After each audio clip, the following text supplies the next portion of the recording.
What's up, Zaya? How are you doing?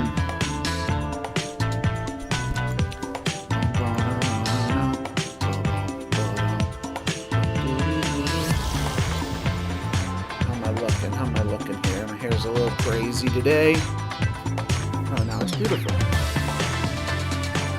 Great! What is up, everybody? I'm No Lux Given here with your afternoon snap. We've got a brand new season of Marvel Snap in just a moment, and you might be able to see here, I have not gotten close to hitting infinite for the season, so I'm gonna try. I'm gonna give it a last-ditch effort here, and I think I'm gonna play negative Star-Lord. I am doing good. I'm doing good. Haven't found much time to play Marvel Snap this season. Well, it's not entirely true, but they throw a lot at you. There's all these limited time game modes and stuff. So I've mostly avoided the latter. I did a bunch of conquesting last night and this morning so that we probably have earned all of the rewards from Conquest for the season, but yeah, they ask a lot of you now. With Star-Lord, Arnim Zola plus a magic, we could probably snap here. Oh, it's louder than my voice? Victory! Turn that down 1 second. Oh, I see, yeah.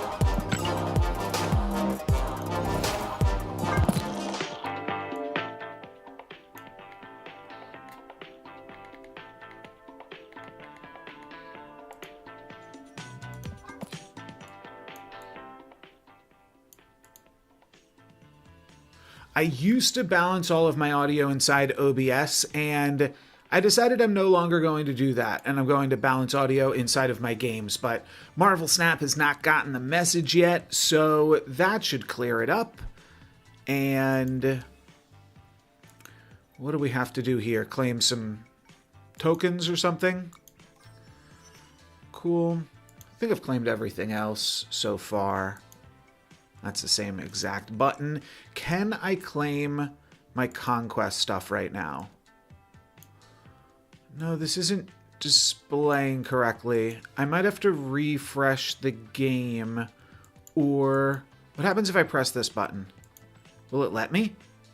Yeah, conquest out of sync. Did that sync it up? Beautiful. Okay, yeah, so I can buy all of these Groot boosters. If we have time, though, if we hit 90... I'm going to play a little bit more Conquest. Or you know what I can even do? I can at the very least burn one of these gold tickets, and that gets me only 75. Alright, I might do that again one more time. Next Dupery/Demon Bluff video will probably be... So when was my last one? Was my last one yesterday? It was the Traveling Slayer. So probably every like 3 days is when you can expect some type of deduction video. Blanket, all one category. Try to do one just about every 3 days right now. There's nothing currently in the hopper for that. I was looking at Demon Bluff mods, but the mod that I was looking at in my latest Demon Bluff video feels like it still needs a little bit more work, and I thought that was coming soon, so I was kind of holding out for that. That's why I did the Traveling Slayer video, but we'll see what that winds up being. I would really like to record that like tomorrow, because then the next day Slay the Spire is going to come out, and that's going to make it a lot harder to record that stuff. So hopefully we can make all of that happen. Let's definitely reveal cards here as much as we can. So this is just a bonus 3 energy, but that means I've got enough to play Arnim Zola next turn with the extra energy. My opponent probably playing the same thing, but we'll rock with it here for a moment. We've got the Null, so that's kind of cool. Oh, that is not the same thing. Okay, that's a bummer. I suppose then that we are simply done for. So we do have Iron Man. And Bar Sinister could also win us a location, though it's not crazy for us.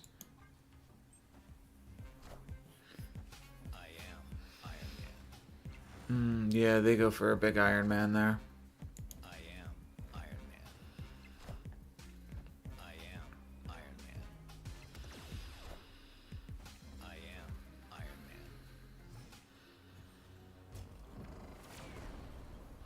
Yeah, I think that the games are definitely very sweet. So we could Shang-Chi here. That's cool. What else can we do? Not much. Oof. If they Spectrum, we're done. Let's just retreat. Yeah, I think that... So I put off... I heard about Demon Bluff and the Traveling Slayer and other things because I'm very much into Blood on the Clock Tower, and I heard about Demon Bluff a long, long time ago, and never really... I had it bookmarked. It was something that I was always like in the back of my mind wanting to look at, and just never did. And then eventually Northern Lion made a video about it, and I was like, oh, okay, I should do this now. And just hopped on, played it once, and had a lot of fun with it. And the video did very well. And interestingly, like the videos, like they do well even when I'm like making mistakes and things. And that's a very interesting part of making the content. Like I'm not like, you know, typically aiming to make like fails, but that just kind of happens sometimes, and it makes for some really fun moments that I think people have enjoyed watching, both like my technical ability to solve the logic in all of them, but then also the ability to just like fail when I'm doing them. Like I know you, Zaya, commented a bunch of times on the one fail that I made with one of the meddlers in Dupery. I don't remember what the name of it is, and I didn't fail intentionally, but that's just, you know, how it goes sometimes. All right, let's get out of this one too. So why did I choose Drunk as my favorite outsider? So specifically, yes, that's for Blood on the Clock Tower, not Demon Bluff, though. It's probably not the same answer for Demon Bluff, to be honest, but it could be. It very well could be. But in Blood on the Clock Tower, it's just it's very important for good players to be able to push the wrong narrative. Chatterbox, yes. Because in a typical social deduction game like Mafia or something, it might be like 2 versus 6 or whatever are the makeup of the informed minority and the uninformed majority, right? And that works for Mafia because the majority is completely uninformed. But in Blood on the Clock Tower, you actually get a lot of scenarios where the majority becomes way more informed than the minority. And to put it in different perspectives, you have so many scenarios where the good team has an information advantage over the evil team. So you need things that can sway it back in the balance of the evil team. And that is where the outsiders, or outcasts, or meddlers as they're called in Demon Bluff and Dupery, really help to balance those numbers, because otherwise there is just way too much information pointing in one direction, and it is not something that can really be solvable. This is an interesting game because I do think I want to Mr. Negative, but if my opponent just starts playing Maverick Chimichangas into cloning vats every turn, I think they might be able to outscale us. We also kind of need to do this. Let's see where it goes.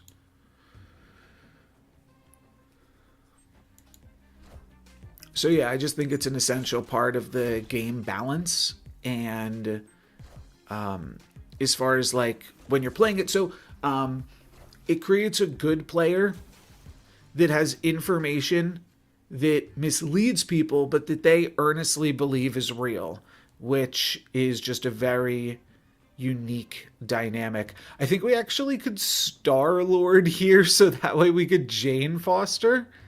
I also realized I should just be playing the Chimichanga every turn. Chimichanga's free. Okay, they don't go for the Killmonger. Or they go for the Killmonger, they don't go for the Maverick. If they just kept Mavericking Maverick here, I think that would have been pretty tough to beat. Next turn, they're going to Maverick Deadpool and destroy it, though. So we'll see where that gets us. I think I actually do not want the Chimichanga now. The big question is, do I grab another free Null? And I think the answer to that is yes. Oh, now I actually go Null Chimichanga, then throw away the Jane cards, and maybe we were a pair of Nulls here, which is great. Cool, yeah. I really think, and I think I may have said this to you before, but I think the Blood on the Clock Tower is my favorite of my content. Both because I just really love actual social deduction games. I really enjoy like puzzle games as well and card games. I enjoy a lot of different types of games, but social deduction might be my favorite gaming genre. And you also get to see more of my personality and how I play off of the other characters or players that are in the lobbies with me. So I think that just lets me shine in a fun way too. And the game's good. Blood on the Clock Tower is good. Do do do do do do do do do do. One of my biggest regrets is, biggest regrets. It's very hyperbolic to say that, but all that is to say that, so I played a lot of social deduction games with my friends during the pandemic, and I kind of put my YouTube on the back burner during that time, and I wasn't recording any of that. Among Us and Avalon, the Resistance, obviously everybody knows Among Us, but Avalon's just like a very bare bones social deduction game, and I wish that I had recorded more of that gameplay, because I think that a lot of fun stuff happened that I wish I could like rewatch, and that's part of why I make my channel, so that way I can experience my content again, you know?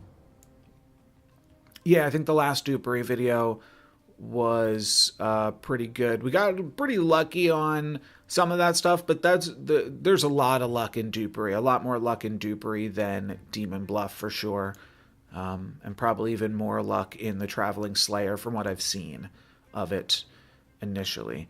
I think I'll go for a turn 3 magic, turn 4 Mr. Negative. Do we want to snap? We can wait one more turn, see if they Cosmo. This is probably an Aurora deck. Ooh, Gladiator. Star-Lord? Shang-Chi. Oh, but Shang-Chi gets you. Beautiful. And does that mean that Shang-Chi is bigger than Gladiator? No, it's not. Okay. But that makes me have an even bigger null, so we'll take it. We can go turn... it's tough because of Reality Stone. We'll try to do this, but no guarantees. I'm going to snap. But with Reality Stone, we could always wind up losing that one still. No, they're going to give me the cube. Love you too.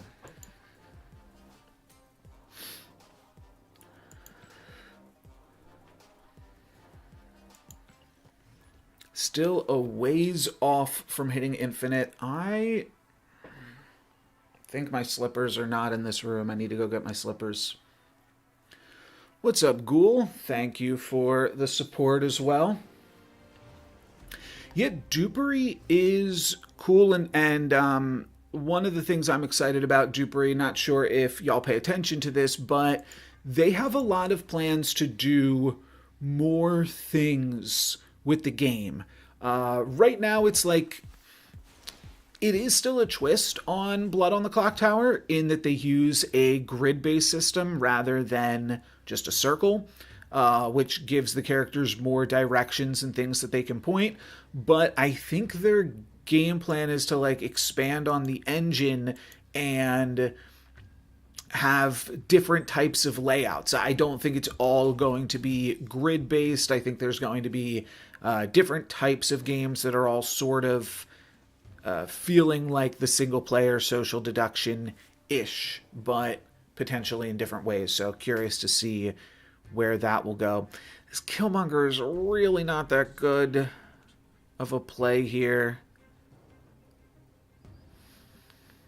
It's fine. But if they just play a bunch of cards to the raft, I mean, maybe we can get them. They play 3 cards to the raft this turn, and then we Killmonger them. I'll stay in for a moment. All right, 2 cards to the raft. Oh, Mind Stone. That's a good snap. Did they lockjaw the Mind Stone? They did. Yeah, I don't know how true that is. I say it. It feels like it could be true. They watch my videos and they put a fingers crossed emoji like roll in there, but I'm not like 100% sure that they actually gave me a roll, but I'm happy to, spread the misinformation around that, I suppose. I'm going to play Magic here. I feel like we are kind of in a tricky spot this game, but if they fill the raft and then we make it a 7-turn game, they can no longer Reality Stone this location, and then we might be able to Hobgoblin them out of the Celestial Burial Ground and find a win. But I will say, the raft, they've got 2 scaling cards there already, and we've lost.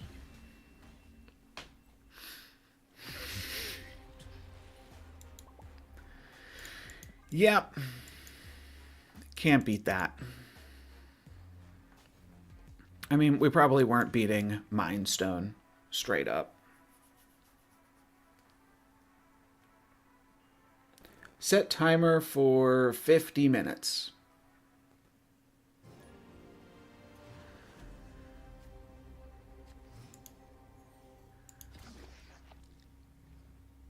I have to load up Discord here 1 second. Just making sure it doesn't pop up on the screen. This just in.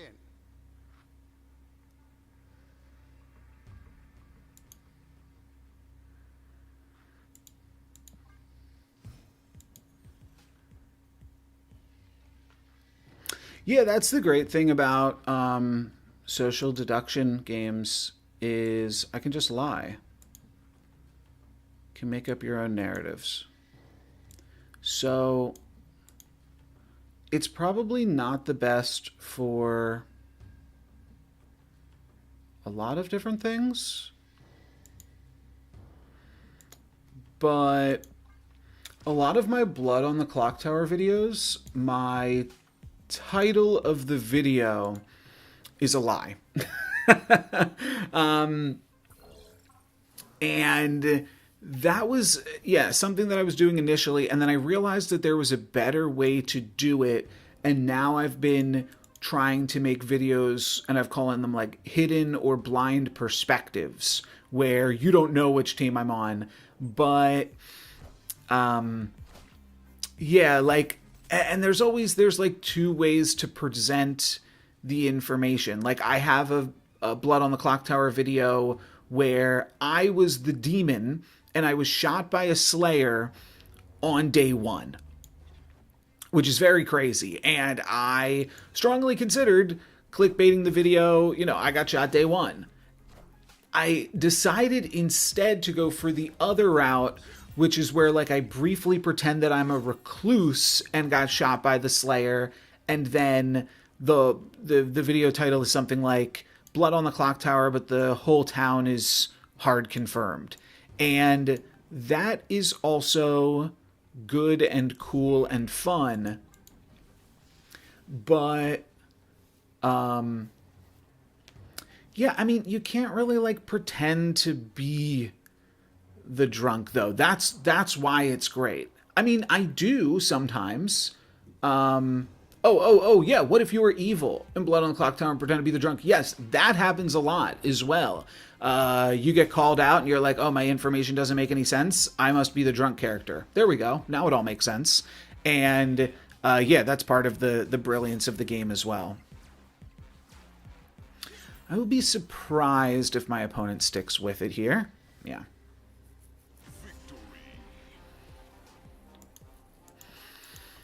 But yeah, so there were two, I thought, really good ways to present. I think that being the demon and getting Slayer Shot on day one is so much more interesting and such a better like clickbait and so much more interesting. I said that already, but I ultimately decided to present it from a slightly different way, and that's the problem I have with a lot of my Demon Bluff content. I'm like, oh, there's like 4 things that I want to clickbait in this video, or not even clickbait, just like 4 cool things that are happening in this game, and not really sure which way to go about it. Probably take away Sacred Timeline. I guess that means we could Ravona there. Eric LKW, thank you very much for the follow, and I need to learn how to turn that sound down, huh? That is really loud. Nobody else do it for a few seconds. How would I turn that down, especially while I'm live? I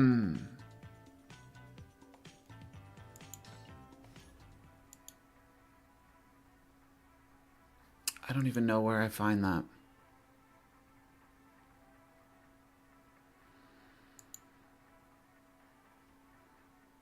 Guess I can check OBS. I'm pretty sure it is a Streamlabs alert. Yes, so let's load up Streamlabs.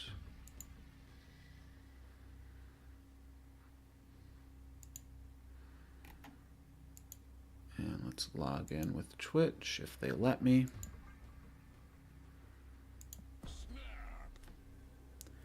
Bam. Oh, this is the Destroy player, right? And we have Null and Shang-Chi and Ravona Mr. Negative. That all seems quite good.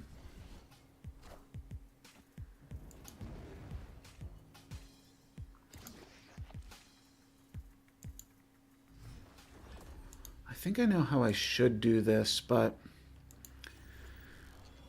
not sure the best way to do it. Ooh, Ravona still gets to make excuse me, Ravona still gets to make Mr. Negative cost 3, which is brilliant. Null will not be able to get a discount now. So that part's awkward, but if we hit Magic, that's still good. Ooh. Oh, they are not playing Destroy. I was mistaken. Do I want to play this here, leave open an Arnim Zola space? Probably. Drew most of my best cards already, so that's a little awkward.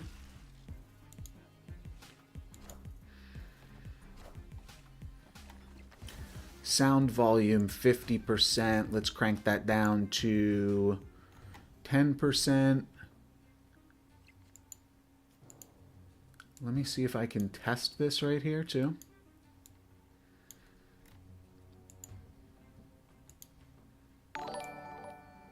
How does that sound? Is that a lot lower? Maybe a little bit lower even? Okay. Okay, that's pleasant on the ears again. Star-Lord for +2 energy will let me Arnim Zola next turn, and I suppose that's all I care about, huh? Sure.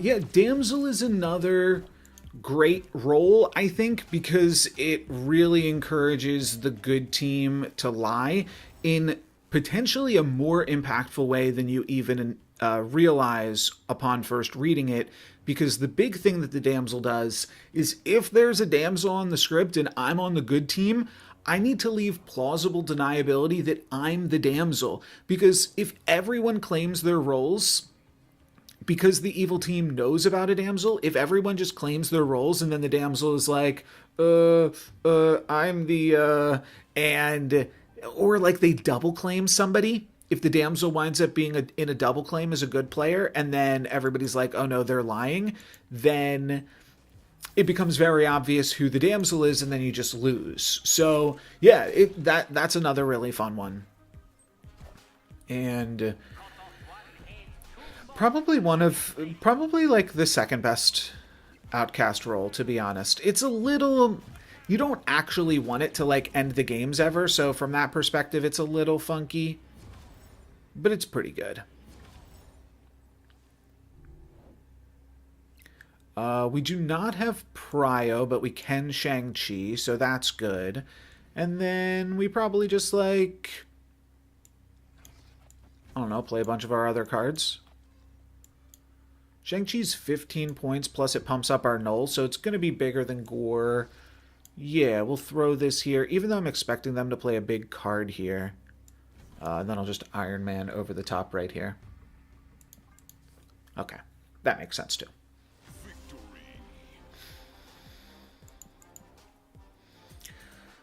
87. We got about an hour to hit 90. And before I play this next game, I just want to real quick respond to a message on Discord.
Tinker is a weird one. I don't really enjoy the Tinker. It is not super bluffable.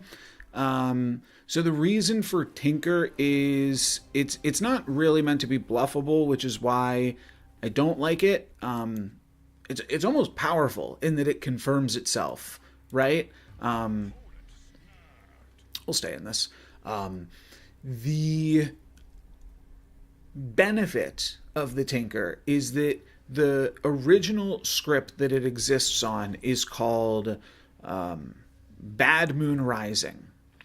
And the whole purpose of that script, or script means like collection of characters that are potentially available that game. Oh, you know what script means. It's the same as Suspects List or the Townsfolk List from Demon Bluff. But the whole purpose of the Tinker on that script is because there's demons that kill different amounts of people each night, and there's actually a lot of townsfolk roles that gain information from how many things that they can kill. So the character as a whole, ooh, Vicky Hand. The character as a whole just obfuscates what is actually happening in the game, which is beneficial for the evil team. Because then you never truly know why an extra person died.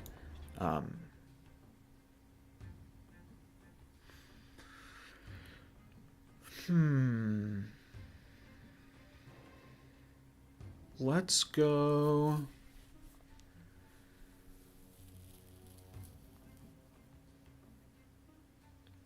Yeah, we still have to do this.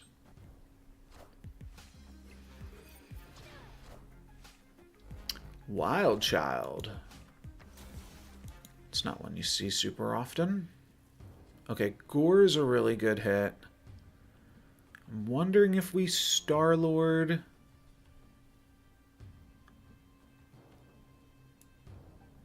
Could also Star-Lord next turn, but then what am I doing this turn? I think we just have to Star-Lord here.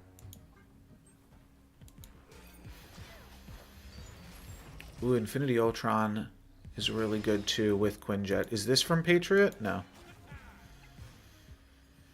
All of this is going to make me have a really big Gore. And that's the question now. Do I want to Arnim Zola my Gore? And what tech are they possibly playing? I think I do want to Arnim Zola the Gore.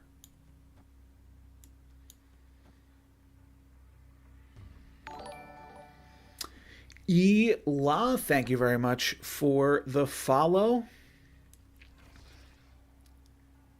Oh, we should Killmonger.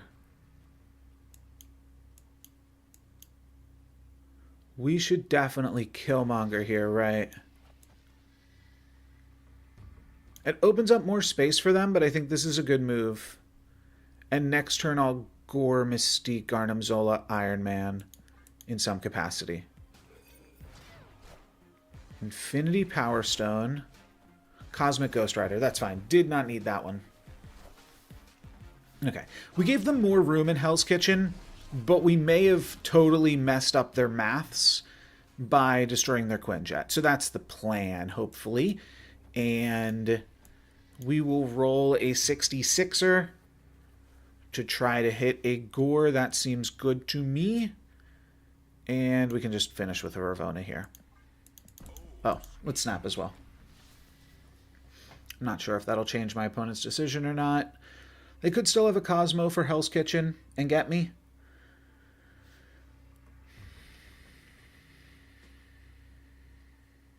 But short of that... Bump, bump, bump, bump, bump, bump.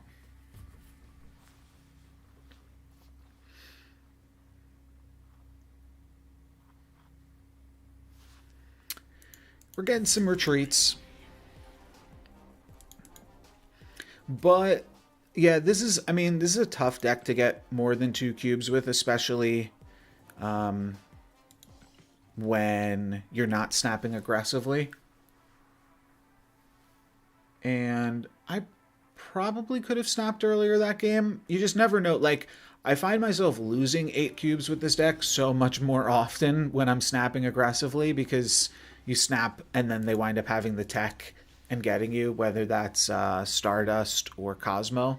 So I've been trying to play it a little bit more reserved. I figured we got 40 minutes or so. We probably have enough time to grind our way to 90. 2 cube at a time. Not this game. Okay, they lose a Galactus. That's a spicy card to lose. Yeah, we still have to retreat, though.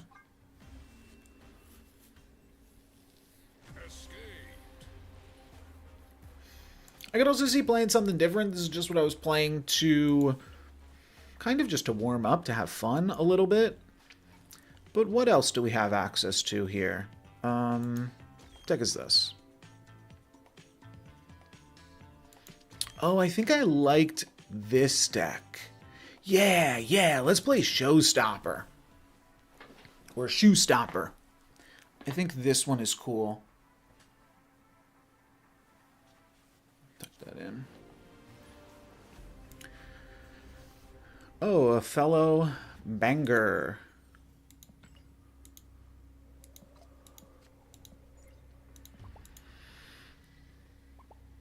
And I'll play nothing on turn 1 because it's a shoe deck. Okay. Well, then I probably want to echo here, huh?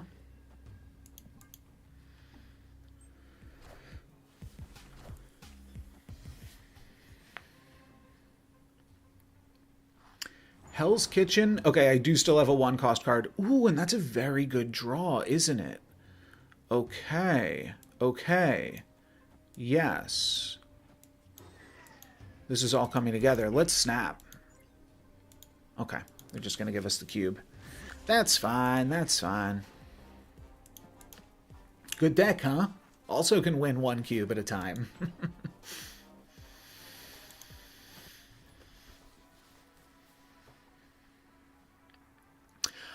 In addition, for anybody that's still here that is a fan of the deduction games, if there's anything else that you, like any other titles that you think would be up my alley, please do not hesitate to let me know. This is cool. Maverick into Muir Island and also Superior Spider-Man with Muir Island is pretty free. One game that... So this isn't going to seem like it's related potentially, but I believe there is a game called, like... It might be called Broom Sweeper, but I believe it is a Minesweeper roguelike. And I did play a different Minesweeper roguelike recently, just haven't uploaded it to the channel. Peligmatic. Just dropping in to say I've been enjoying the Blind Slay the Spire playthrough. Yes, I've been reading your comments on it. Haven't made it to the end of the latest video. Yeah, I think not a lot of people have made it to the end of my most recent video yet because this is so... There's so much happening in this game.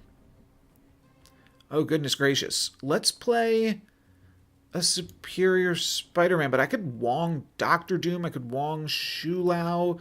We're just going to need the time to put everything together. I like the idea of Maverick, but I think I might want the ramp. Yeah, I started to... So that I could get out all of my Slay the Spire 1 content before Slay the Spire 2 drops, I started putting out longer videos, and I've noticed that, like, today, the typical commenters are commenting on my video from 2 days ago still. So I understand it's a lot that I put out, but I've really been enjoying that game. Yeah, I mean, no shit. It's a great game. So I've joked about it, but I'm, only ashamed that I had not played it earlier. We're, like, not shoelowing this game. So let's Infinity Ultron and pick up some stuff for that. Maybe next turn... Wait, don't the stones cost 2 now? How much do the stones cost? The stones cost 2? That is crazy. So next turn I can Wong Stone. And then... Final turn I could Doctor Doom into a double Wonged location.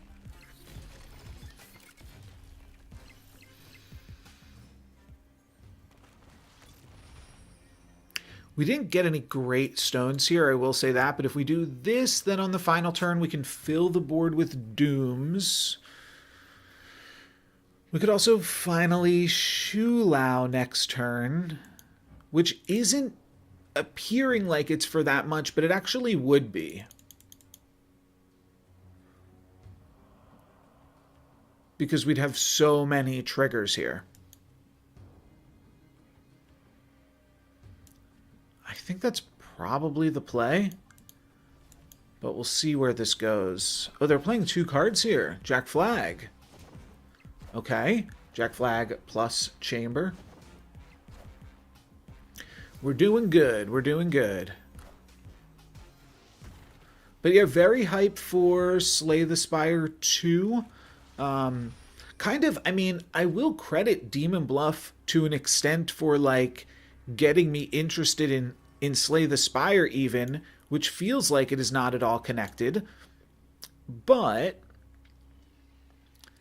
feel like this is probably not a good play. They're going to play... My opponent's going to play a Dr. Doom this turn.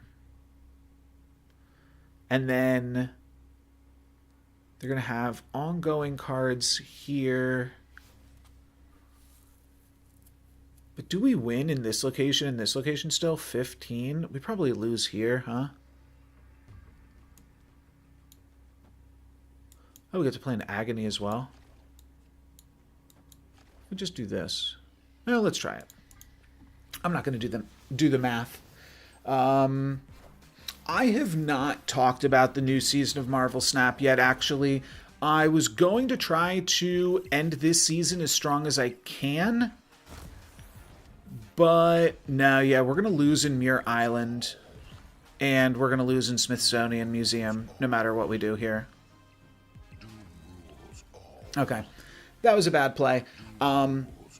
So yeah, when the new season starts, I might take a look at the season video. I have not taken a look at the season video yet, though. So I'm just behind, like, my time in Marvel Snap feels like it's been spread so thin because there are so many events and limited time game modes and all of that stuff that they throw at you that I haven't even found the time to hit Infinite this season. And also, I've been doing more. I've been spending more of my gaming time playing Slay the Spire, and Mugenics came out this month, and trying out a bunch of other games, both new and old, that I've enjoyed with like Zuminos and Netcrawl. So definitely playing a lot more variety of games this month, which means that I've just played and thought about Marvel Snap a whole lot less. And I feel like part of that is them throwing so much more, and then also part of that is just me having a bunch of other things that I'm interested in too. But I will definitely be taking a look at the season pass. I'll either be like watching the season video, or we'll play with the new season pass card and we'll talk about it in that perspective, right? Nothing great here.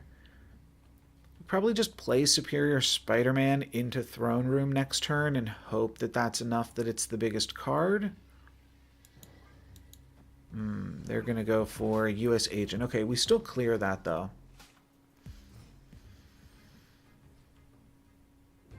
Okay, and then we have Atlantis as well. So we can go Agony Maverick into Atlantis if we fail on Throne Room. And that is a really, really good game plan. Enough that I'm going to stick with it here despite the snap, because we're going to have a 10 power Maverick. They have a Cosmo. That's actually totally fine for us. So we have extra energy this turn, don't have a real way to spend it. But we're simply going to go Agony Maverick. We could Echo into Throne Room. Starts to look more appealing. I mean, we've already missed 2 of their ongoing abilities, and if they want to get in like an Ajax, they can just sneak it into Spider Island, but it stops them from just straight up playing Ajax into Throne Room, which is probably good. Let's just reorder this slightly. So next turn, I'm going to play an Infinity Ultron with an additional 10 power into Spider Island, and try to clean up the game with the stones, plus whatever we got here. Oh, a Quake to lose a bunch of power. Oh, that's such a bummer, actually. Quake is really good. It is Cerebro 3, we have finally realized. Okay, all right. Yeah, that actually really gets me, because now I only have a 2-power Maverick instead of a 10-power one. I do still have the bonus energy from Superior Spider-Man. So I do get to go Quinjet Infinity Ultron this turn. But is that good enough? Yeah, let's run it. Let's see what happens here. This gives me an 11 power in Infinity Ultron. It could still walk, and actually, I think I'm not super excited about Shulao, so I'm going to do it like this. That way I can use this location to play stones next turn, since I can't play stones in Spider Island, and I don't really want to play stones in Atlantis.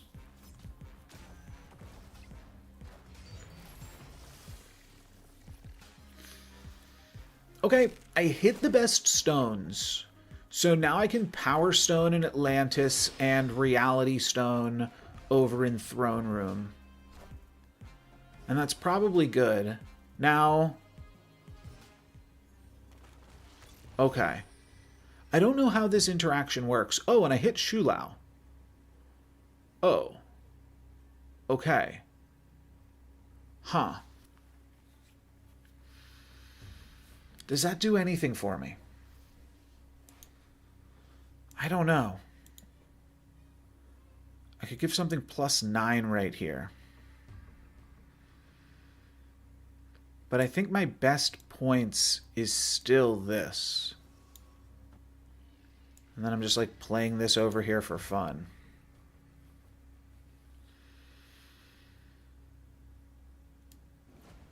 Yeah, I mean, this is +11. This is only +9. So I think this is the play.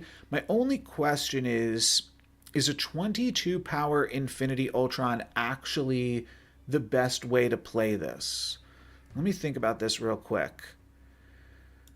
22, if these are 9, it would be 9, 18, 27. No. So...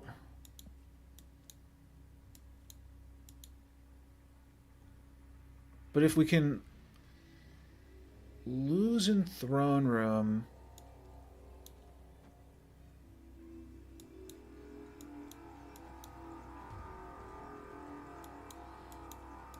I think we just lose. It's a little bit too much.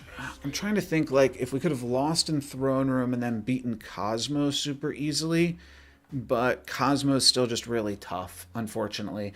By the way, I cracked open some snap packs to get Web Sling so I could finish off the list you shared from last time Sanctum Showdown was around, and it was absolutely great for me. Just capped out the basic reward track. Awesome. I am actually... It's a great reminder, unless the new Season Pass card is really good in Sanctum Showdown, I am planning on switching to Sanctum Showdown after the season ends. I'm going to try to hit Infinite for the next half an hour, and when that fails or works, afterwards I will switch over to Sanctum Showdown and probably just play that deck for a decent portion of my tickets, because I still have a bunch of tickets, and I think I don't even know how much I've done of that, to be honest. So, yeah, would like to make some progress there. This game is looking pretty good. Merlin. Okay, haven't seen a Merlin in a minute. Do still think it's a great card. But yeah, that deck's just a lot of fun and a lot of power. So I'd love to be able to show that off. Ooh, and we hit the shoe. All right, let's snap. This deck's a little bit clunky, oftentimes. But all good hits here off of Sakaar. Actually, let's do... okay. I might have rather put the shoe onto the Kitty Pryde, though. Doesn't really matter in either way we pump up Drax. Okay, that is perfect. That is exactly why I played Surge here, because now the Wong can double trigger the Surge every turn, which is just fantastic. So now we do this and this. Now we'll have a super cheap card next turn, and we can Infinity Ultron into the Wong location, pick up a bunch of one-cost stones, and this is this deck firing on all cylinders. Drax is going to move here. Oh, Polymorph a Maverick. Wow. Okay.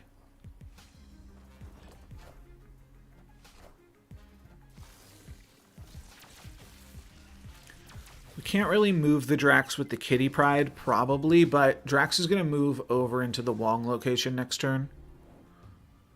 So we'll see how that works. Oh, and a Maverick? Hot dog. I'd love to snap again.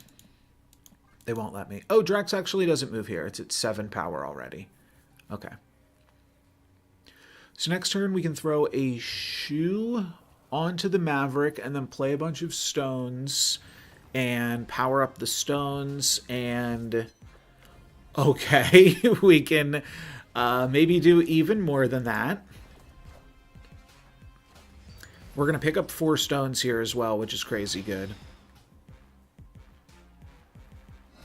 Alright, Infinity Ultron is big enough.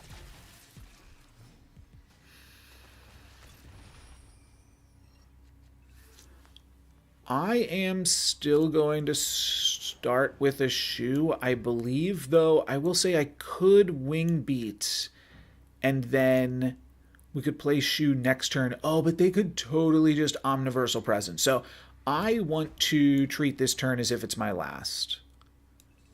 That makes the most sense to me.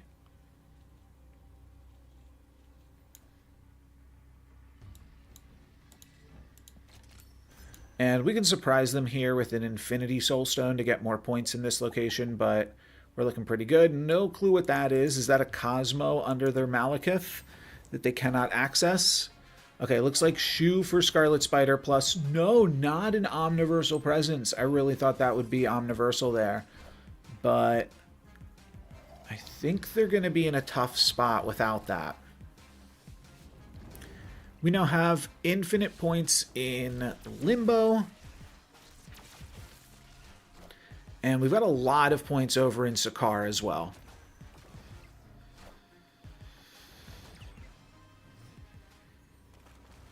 So I don't think they're going to be able to come back from this.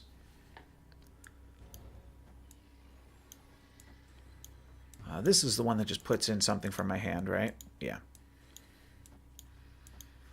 This doesn't clear here, but it just puts a little bit more points into the other 2 locations that maybe they aren't expecting. Though, I suppose we still lose to like a Shang-Chi or something, if that's what they have.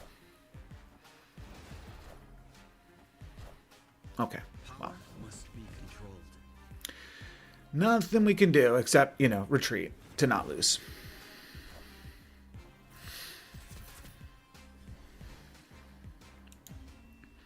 Yeah, it's the thing, is like if they're not retreating there, then sure, they probably have it, but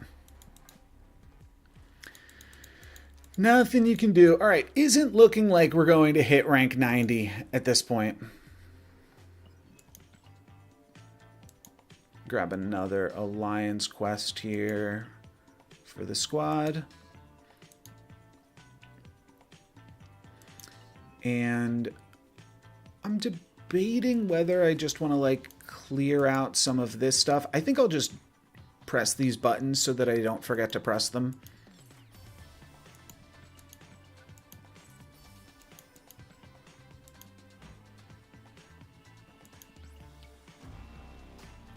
Very cool Groot artwork, for sure. Oh, and I never even claimed my Groot Mastery. I'm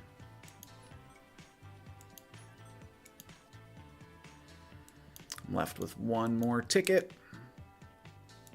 I think it makes sense to enter and forfeit this one too.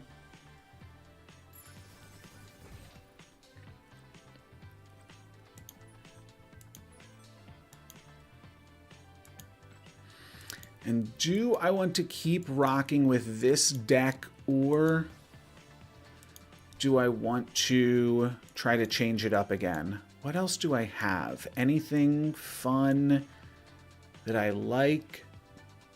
No, not really.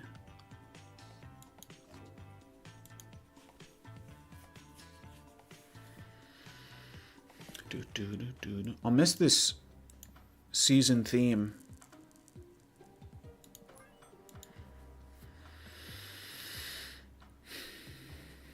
So I never bought Fin Fang Foom, which is definitely hurting part of my ability to go over the top in a lot of these games. Let's see, what does the game suggest right now for a Shu Lao deck?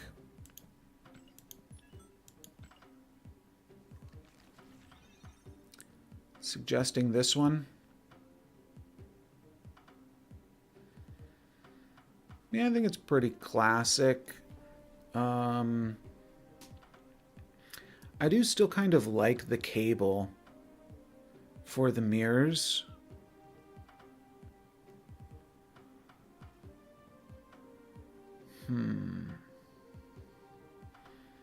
I could try this out, though.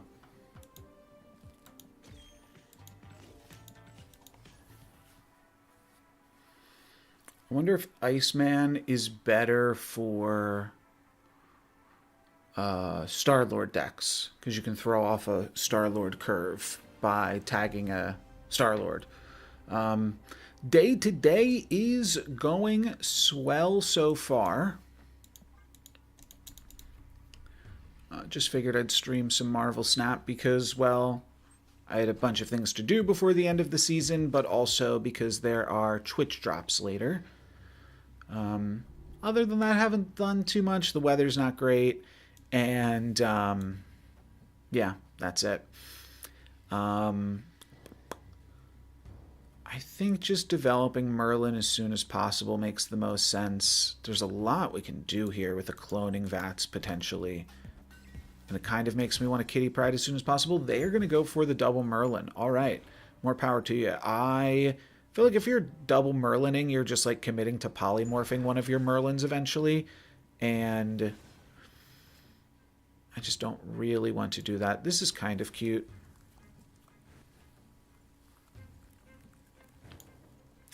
Thank you very much. Yours too. I don't think I need another Spider Ham. I will Iceman again, though.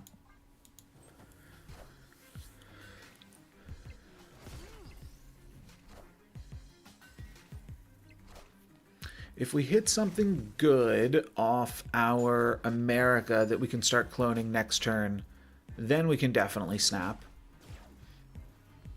And like using the extra energy, if this is like a Maverick or something, it's a little potentially late, but I think we probably still snap. Oh, Agony? Let's once in future and then plan on Omniversal Presencing. Not like that. Oh, that's kind of a bummer. We can't Omniversal Presence and get value out of Agony unless we could just do it like this. This is fine.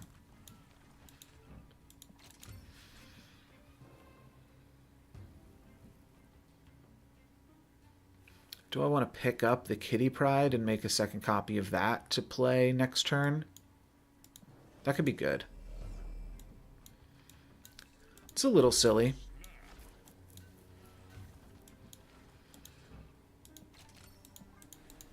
But now next turn we can play Kitty Pryde and clone that, and that's a pretty good rate, I think. We actually play Agony into Kitty Pryde next turn. And then we play a Scarlet Spider. Oh, I guess maybe we Agony the Scarlet Spider too while we're at it, right?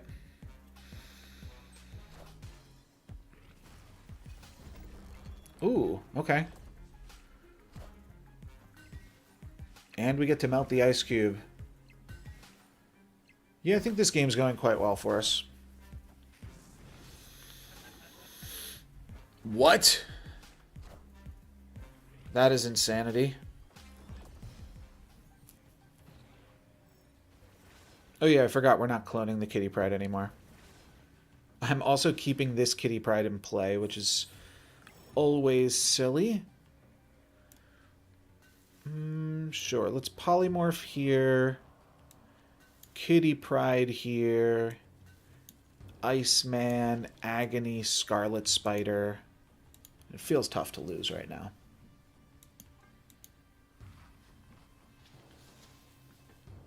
I don't know if this really battles for priority. We probably want priority so that we can't get Cosmoed. But I don't know if that's a real concern either.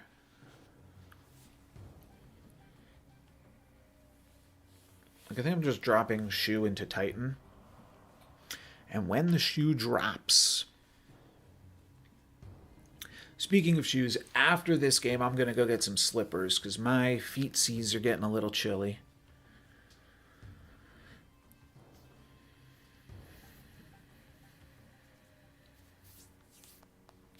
And then what do we have? Like 15 more minutes to try to grab another 20 cubes? It's possible. It's possible, doesn't seem super likely. Oh, okay.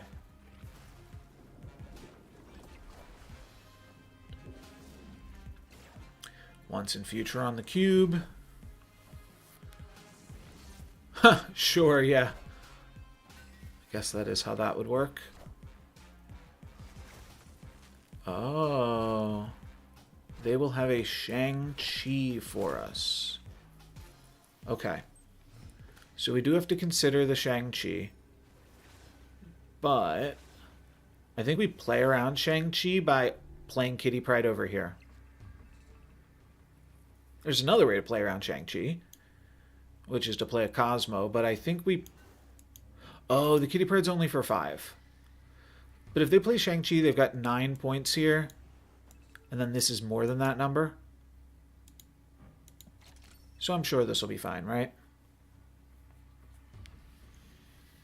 I mean, this could very well lose, but we don't lose to the Shang-Chi over here. That's the important part. And they're going to have a difficulty playing Shang-Chi plus anything else. I guess they do have once in future, so they have 8 energy. Yeah, we could lose. Oh, they're going to go for the Shang-Chi like that. Well, it's just a 50-50. Wherever my Scarlet Spider lies, is this where they Shang-Chi'd? It is not. This looks like a skill here. Yeah, that's an Omniversal. Not gonna do it. Alright, I'll be right back.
Figured Iceman first could give us a little bit of information.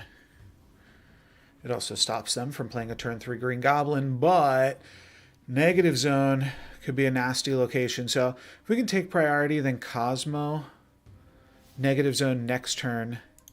That's quite good. How do we take Prio? This?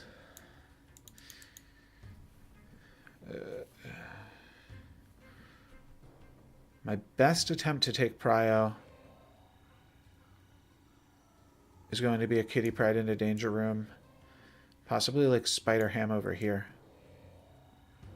There's a lot of ways I could lose Prio simply by playing the Spider-Ham, though. Alright. Let's do this.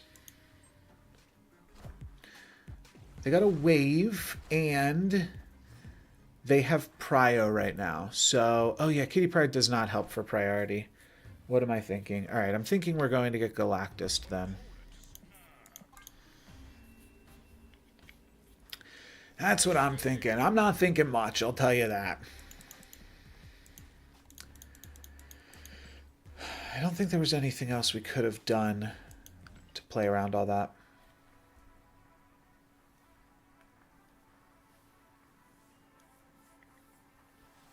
Oh, well.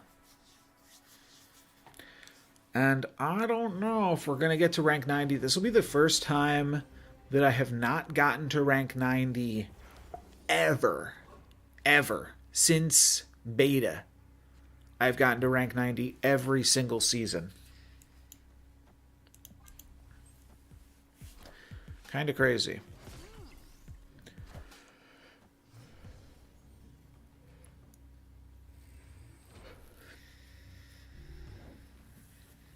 Simply just for a lack of trying, huh? Do you mean Dupery, like, live streamed? I do think that all of those games become a much different experience live. And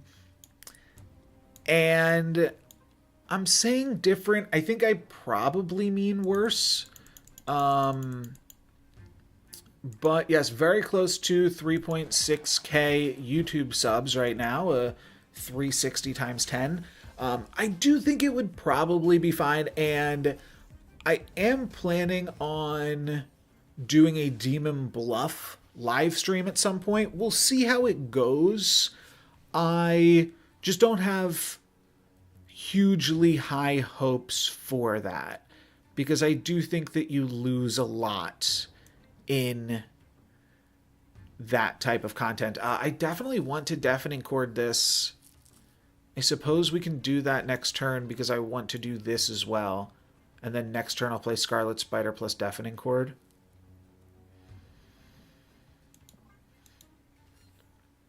Like, they're incentivized to fill this location right now though too, which is also going to make it trickier to deafening chord.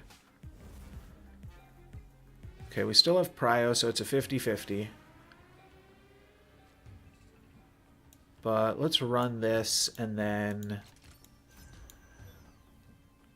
probably won the Volt, so I should snap.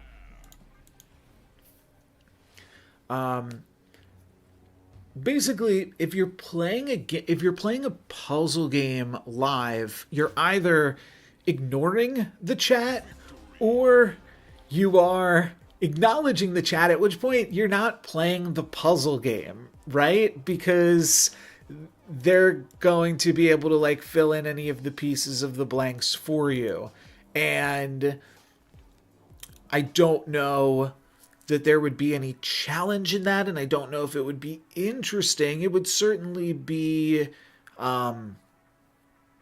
like I see part of the appeal, but I can't imagine that you wind up with any puzzles. I can't imagine a puzzle that would be difficult if people were watching you do it, unless they're not helping you, at which point, why are you live? But it's not like anybody's helping me play Marvel Snap right now, right? I'm just playing the game. So maybe I am just wrong. And part of where it breaks down for me a little bit as well, I do not watch live streams. I really almost never watch Twitch. I don't even really watch live TV because I'd rather just watch things at my own pace, be able to pause, be able to talk to whoever I'm watching something with. And so I prefer pre-recorded content 99 times out of 100. So I am not the live stream consumer. So I think from that perspective, it makes it difficult for me to understand what is a good live stream. I think that makes sense because I don't know what I'm looking for in a live stream, because I'm not. I would rather watch a pre-recorded video and an edited video every single time. And occasionally I'll watch like VODs, but even that is very, very seldom. I'd say that most of the times I'm looking at not only pre-recorded, but also like edited content. And I try to put the same respect into my content that I am looking for, which is like I do edit out occasional things from my videos. I try to leave as much of it in as possible, but just like put in the time and respect that it's a more watchable experience, and hopefully that makes it just more like engaging content. I guess there's I don't really know like the breakdown of something like this, but I think about like, okay, if I spend if I'm expecting all of these people to spend their time watching the video, and I put the same amount of time into it as they're going to spend watching it, and I try to do that, like, you know, my Slay the Spire content, I'd say, is like mostly unedited, for instance. And a lot of my content is mostly pretty unedited. But what are you asking the audience to put into it if you're putting that same amount of time into it? Hopefully that all makes sense.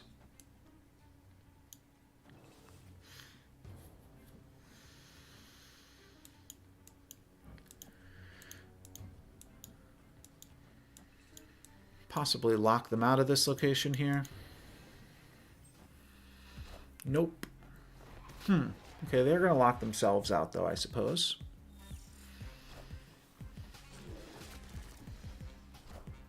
We haven't drawn, like, super great here, but drawn fine. Still probably need Shulao. Okay.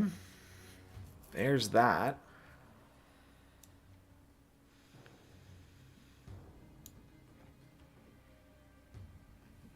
Do we ever Cosmo here? I don't think so. I think we just play this. Next turn we have Kitty Shu.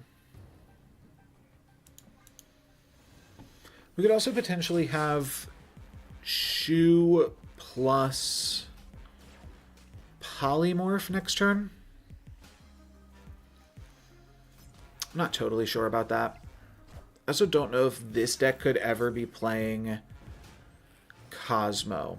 And if it is, do I wish to play around that right now?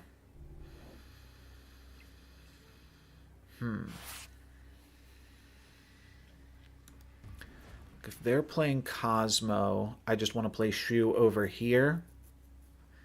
And then my best follow-up play is probably just Omniversal even.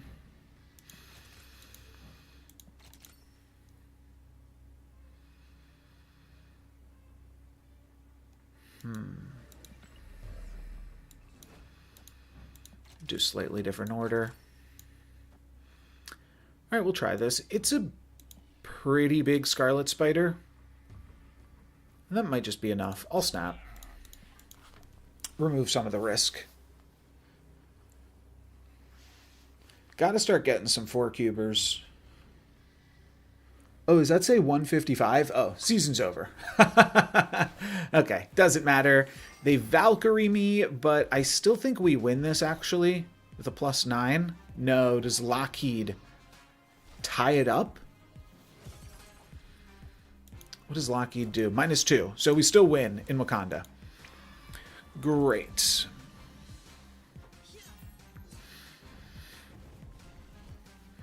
But we still lose for not getting to 90 before the end of the season. So I think we'll call it there and we'll move over to Sanctum.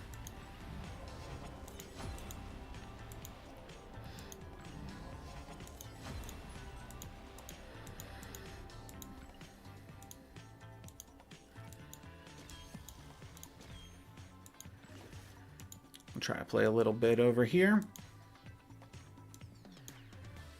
And like I said, I believe I am... Yeah, I'm just about to earn the card. So that's really all that I care about. But if we can earn some more cosmetics and things, that could also be cool. So I think I currently have put out, I believe, 76 or 77 Demon Bluff videos.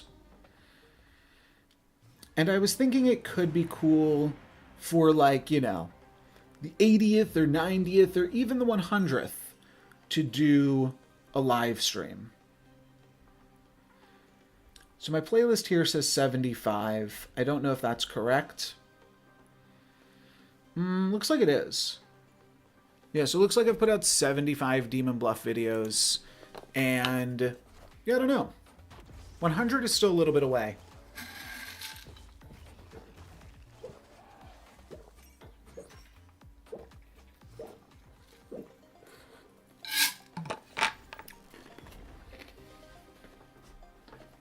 especially if I'm only putting out like 2 a week.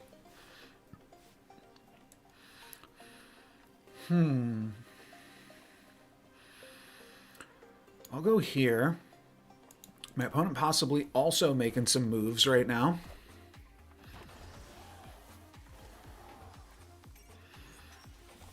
We're just going to Spider Punk. Yeah, it should be good. I'm sure I will publicize that. I could honestly see just playing the Spider Punk here in a move mirror. Are they really going to want to battle for this location? Yes, but then it allows me to move the Spider Punk wherever next turn too. Oh, they are battling. Wow. Well, then I could do this. That'll definitely win.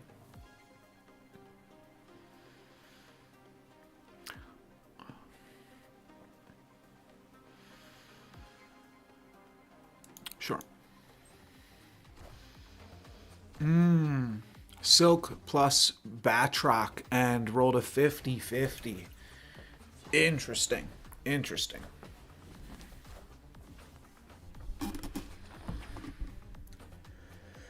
Okay, well, we can still Doctor Strange the Silk into Madam Web's location, which is why I went for this play.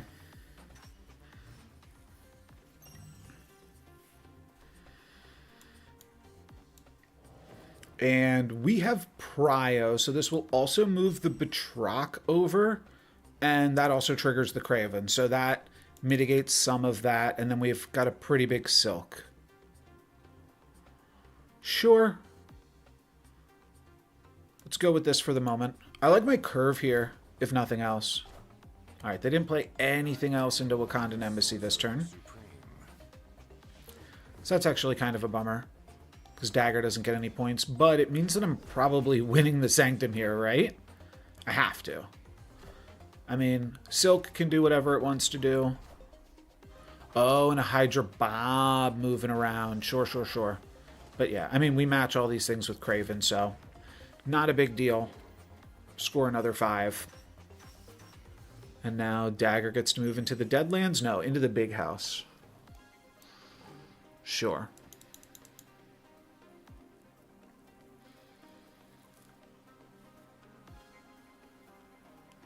This is probably just a Spider Punk and a Web Sling.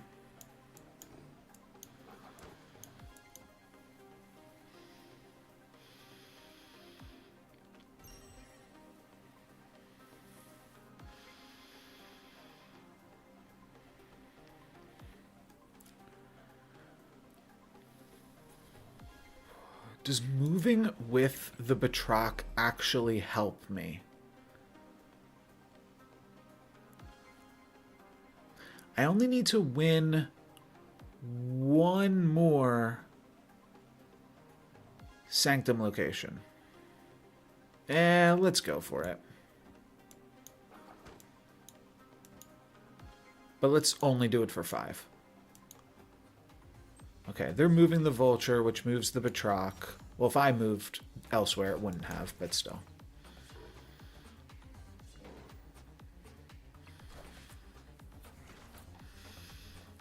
Yeah, but now the important thing is I get to move both Dagger and Spider Punk wherever I need to next turn.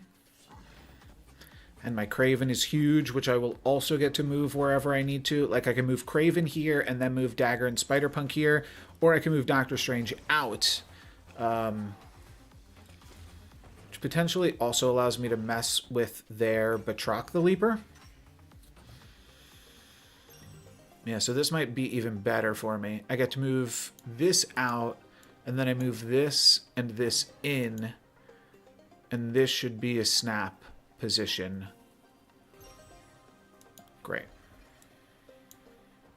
Finish off here, battle for points. But I do believe this is always solid.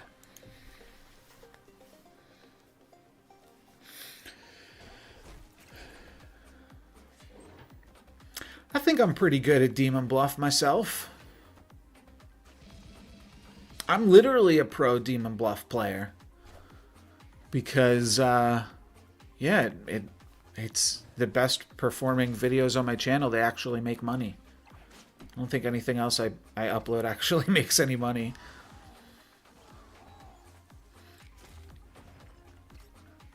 But that was money, baby. And just like that, it is a new season of Marvel Snap. And we'll see what that means. We've got a new shop here with Black Bolt.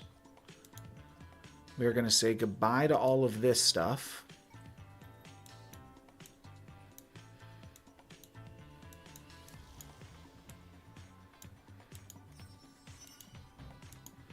Click some buttons.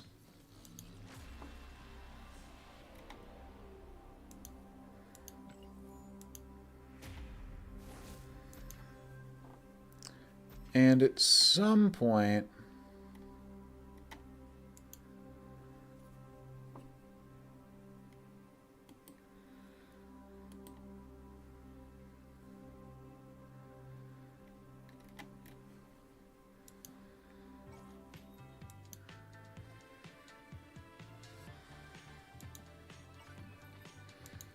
yeah, gotta wait for the season to roll over here. Oh, I was so close to another chest. I wonder if I can stay in this season for another minute and grab another chest here.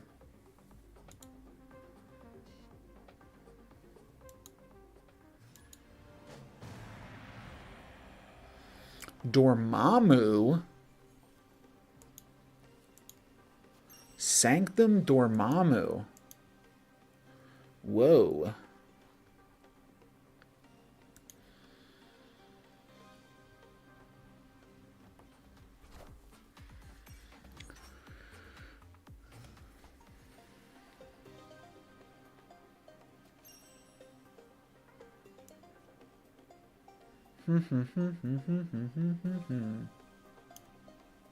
Just play Sparky.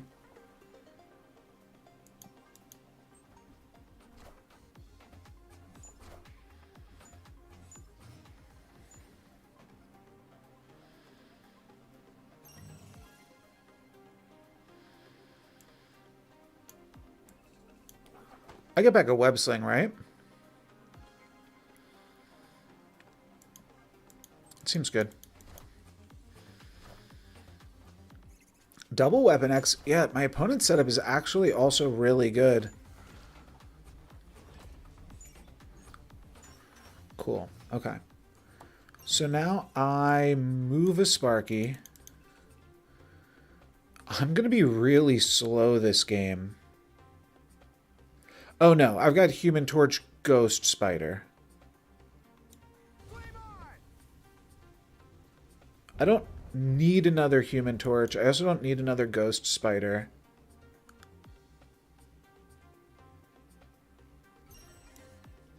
Alright, we can win Cloning Vats this turn. It's just Human Torch, Ghost Spider, activate, activate. I'm just afraid, where does that put me for next turn?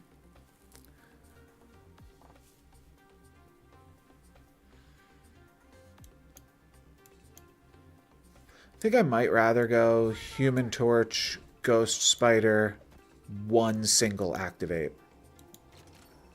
This gives me the ability to activate another Sparky next turn if we win the 50-50. And I think that that's worth going for. Alright, they're going to have another Killmonger, so can't quite count on everything here.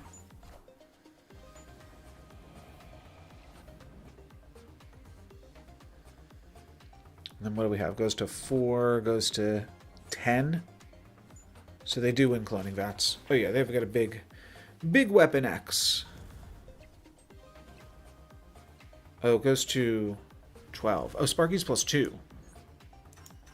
Great. So we don't lose any points this turn. And now if we roll the 50-50, okay, we miss the 50-50, but we can Iron Fist, Dagger, Web Sling, or Sparky. No, I want a Web Sling. Next turn we'll Spark. Oh, we can just play another Web Sling next turn. Yeah, that's really good. The only other thing I could do is play a Craven instead of all of this, but we're going to be playing for next turn right now. Yeah, we're good.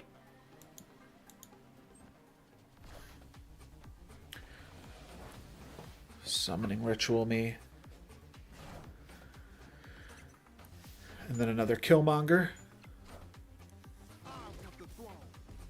Yeah, we're in a totally fine position, though. I mean, these Weapon X's are going to get real big. They're going to get to play a Squirrel Girl and a Killmonger every turn.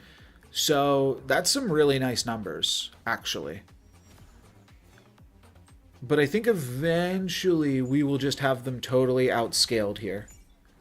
So we're hoping for Cloning Vats this turn, actually. For the Sanctum. Okay, that's a lot worse. But I will probably do a Doctor Strange. I just don't want to give up all of my tools. And because it isn't Cloning Vats this turn, we are going to have to give up some tools. But we can probably get away with it. So we're moving Human Torch here. We're activating it back to the center. Oh. No. Duh. Okay. We're good. We move Human Torch here. We Doctor Strange it back to the center. Then we Sparky it back into Sewer System.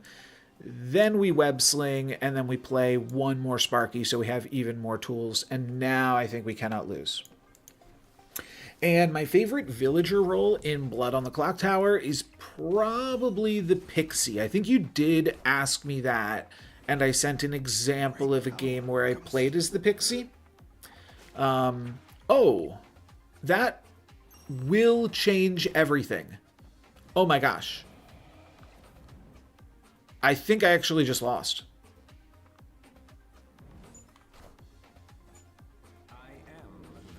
Yeah, they just got me.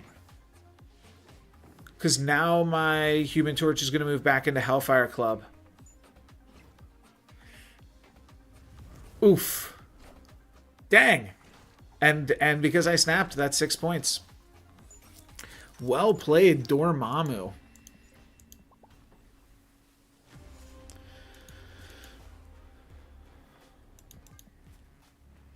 But I really like the Pixie because it can be easily bluffed as if you are on the evil team. And it also sows a lot of misinformation when you're on the good team and you're using it to the full extent of its ability.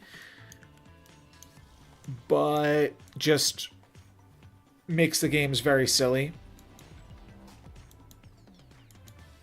But the main reason I like it is because of its ability to give you a bluff on the good team. Why is the season not ended yet?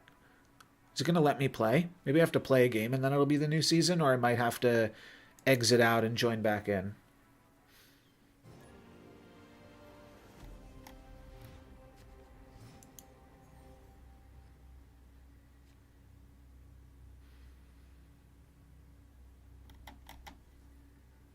Oh, I played the wrong deck. That's fine.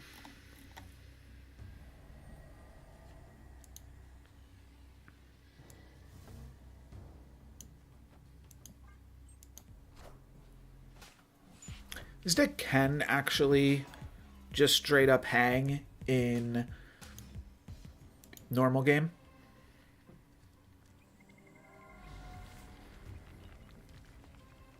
Oh, that's not bad too.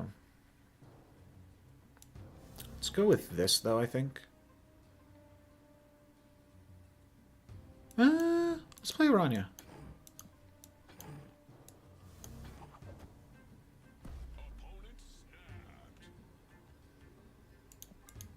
That's fine.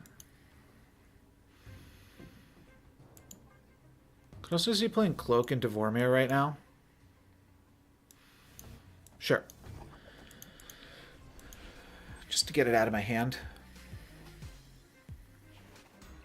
Though we did also have Web Sling for Vormir.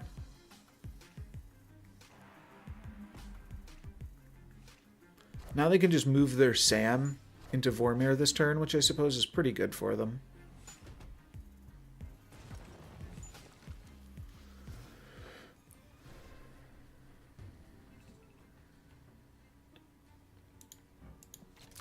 But now we get to do this.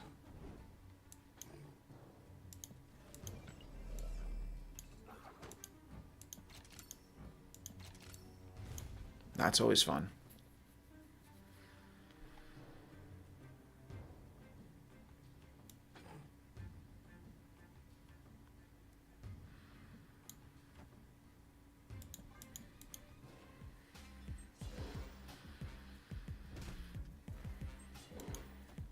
They didn't move either of these. Curious.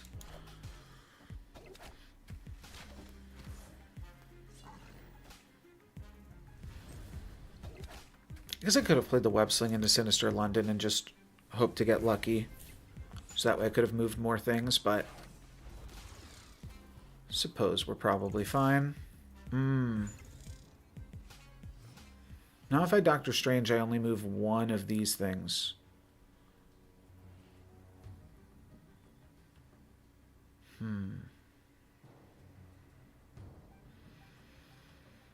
Whereas, like, if I Doctor Stranged here, I could have moved them both and then moved them both again. I do want to get them split up, though. And I suppose I'll just save my Doctor Strange.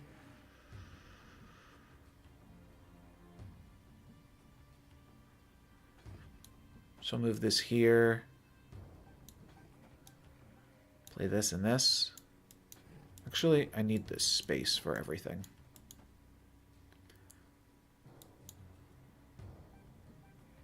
I'm just out of space regardless, aren't I? We'll figure it out.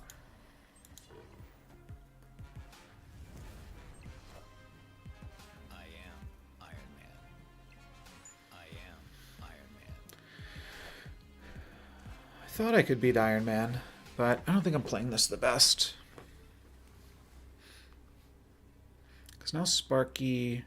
It doesn't have to always hit Spider-Punk. It kind of does, though. Yeah, because I can't pull this Human Torch anywhere. Oh, which actually means this Doctor Strange just never does anything, does it?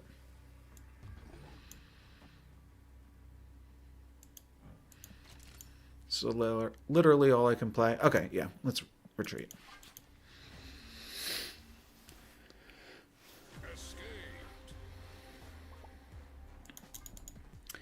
And can we see the new season? Not yet. All right, let's keep using my Sanctum tickets. I think my Sanctum ticket rollover just happened. I think it's at like 210 or something, because I tried to make it as close to reset as I could.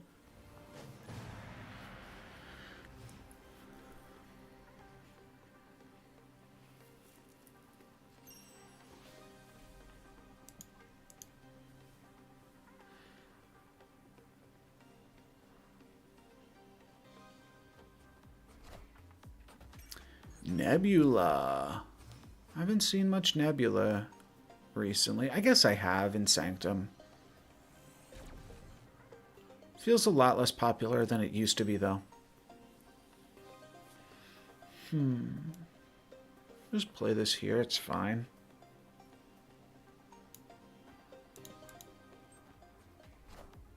Gives me a reason to keep playing cards into this same location.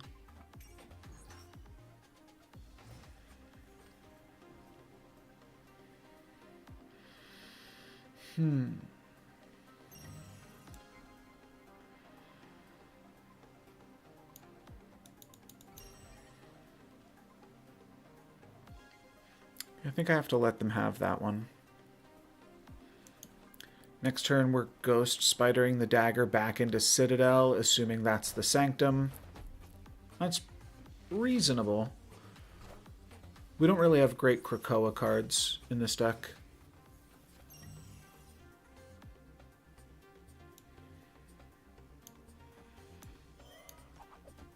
No, I guess we're just playing this. Cloak, probably my best Krakoa card. We could do this.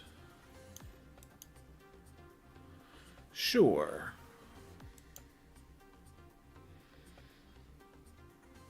It's a lot of points here. I'll snap. They can move the Nightcrawler and then also play whatever Krakoa Nightcrawler card they have. It gets it from them at least.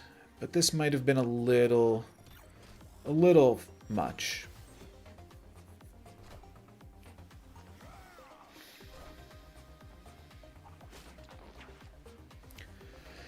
Well, we definitely won Tinker's Workshop. Khazar into Onslaught Citadel makes a lot of sense from them here. But now maybe we can hit like a Human Torch and it has 6 initial power. Okay, a Spider-Punk is close. I'm thinking we could, well, yeah, I think we just move everything in here. And we'll just use Spider-Punk to move my cards next turn, or Doctor Strange is what I meant. Yeah, I don't really think I've got a better play than this.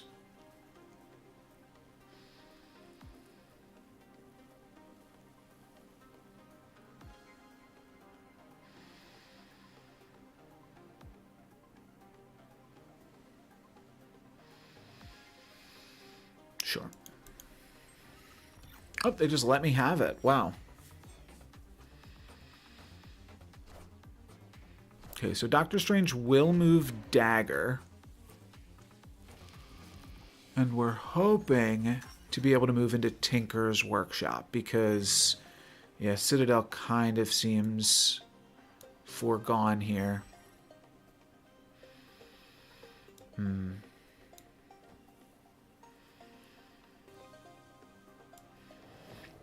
I guess we simply Doctor Strange, Web Sling, and set up a Sparky.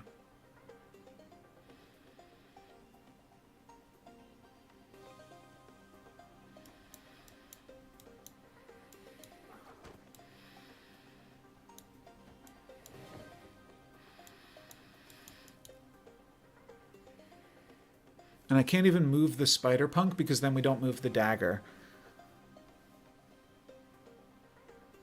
But I think this is good. Okay, well, yeah, we're never beating that this turn. But that was never the plan. This was always a setup for... Oh, there is no next turn. Okay, all right. Maybe not then.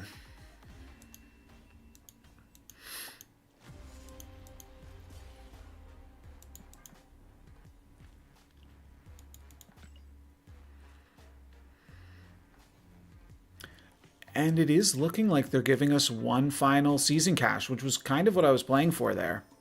Okay. Star-Lord boosters, not anything to write home about. Should I continue playing last season? It's letting me. I guess so. I gave up on the season because I thought it was over, but I guess we'll keep playing. This is a little, it's a season about traveling to the past, right? So maybe this is intentional.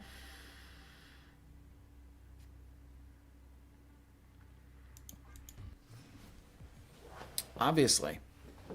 We're just traveling to the past right now. We're fitting right in.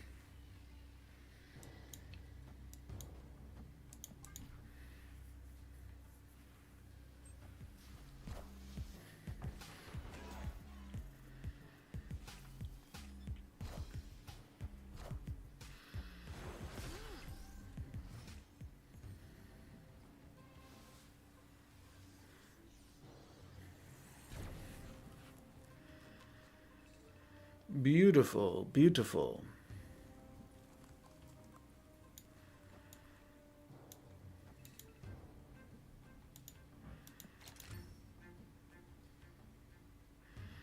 Actually,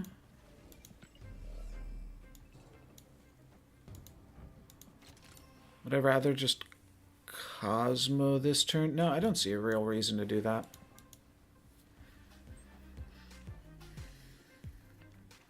Other than them playing something Cosmoable into Crown City right now. But yeah, it does seem like they're probably more likely to be an ongoing deck. Indeed. So now I Cosmo, then Agony to set up for a Scarlet Spider. Can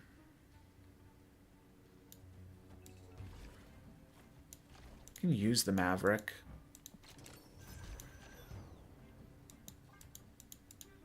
We're hoping to draw Kitty Pryde this turn and then Shu Lao next turn.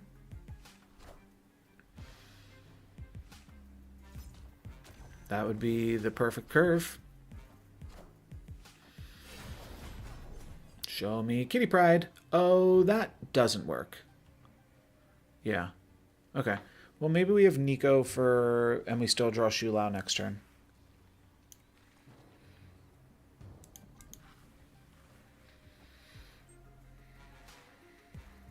And it's still like a... it's still a 12-point Shu. Turn 2, turn 3, turn 4, and turn 6. 12.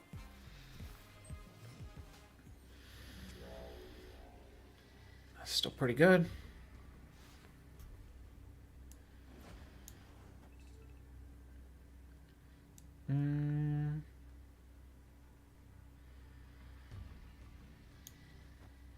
All the same to me. Try snapping.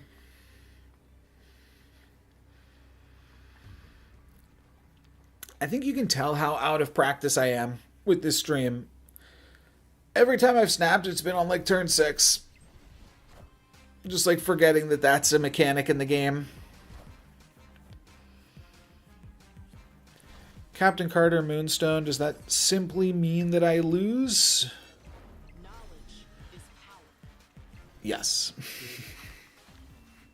Snapping on turn 6 every game and losing.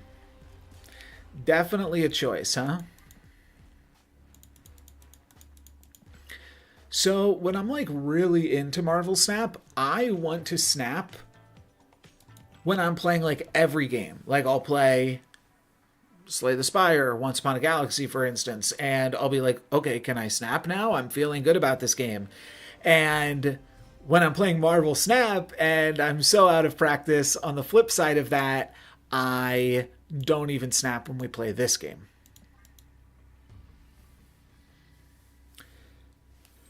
Which is a much worse scenario, because snapping is pretty important.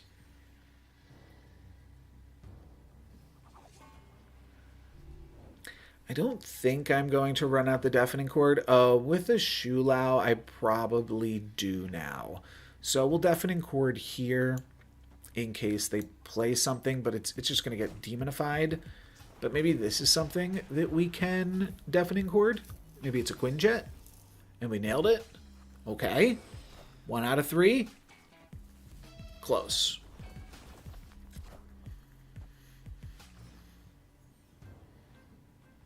Not a bad shot, though. Ooh, another Mirror Dimension, huh? Do I want to battle for this so that way I can fill up Mirror Dimension while they fill up White Hot Room? The thing is, if they fill up White Hot Room this turn, it's going to be so much easier for them to fill up the Mirror Dimension. But they don't go for it. Oh, wow. Now I feel like I'm all in on this location, even if it winds up being another Shadowland. No, it is another White Hot Room. Okay, so I clearly do this, right? No, I probably play Cosmo, so next turn I can play Maverick here. And then on the final turn I can Shu Lao the Maverick plus a Kitty Pryde.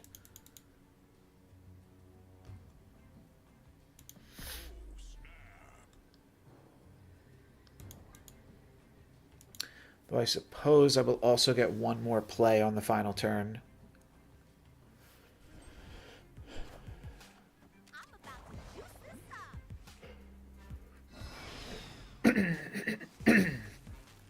Okay, they've got another Shadow King, but we're not giving them any opportunity to Shadow King here because we're just totally tossing Prio. Now, we could Kitty Pride here, and that gives us the opportunity to still play more into this location, while also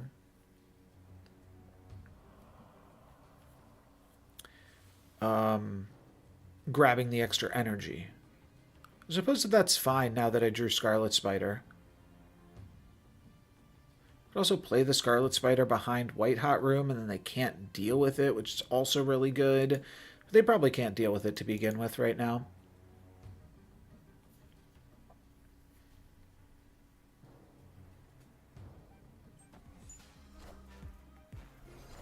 Here come the Vickies.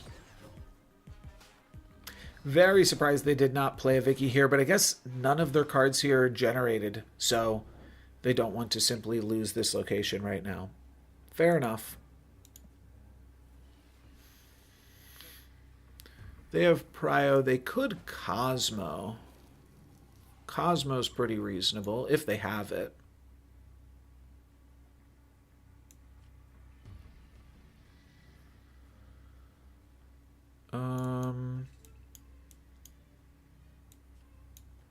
Just gonna do this. Whatever happens, happens.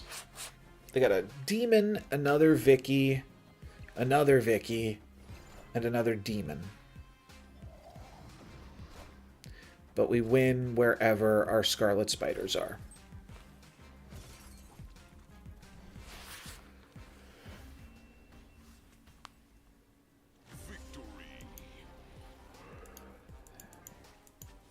Victory against the Vickies. I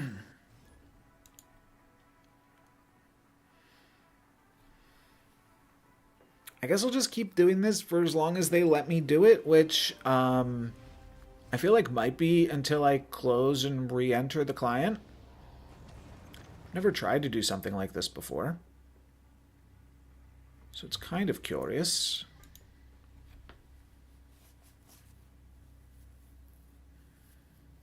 Got a big Maverick. We could snap. I'm assuming all of these people that I'm playing against are also playing last season, but they could be playing this season. I'm really not sure. That's an unfortunate location. I suppose I'll just take the time to get the Cosmo out of my hand. But I'm not in love with it. Oh, new card. Objective. Have a full front row at each location. Transform this into Apocalypse Celestials Chosen. I have no clue if this is a thing that I can do. I don't know. I wasn't trying to intentionally do it, but I guess it's what's happening.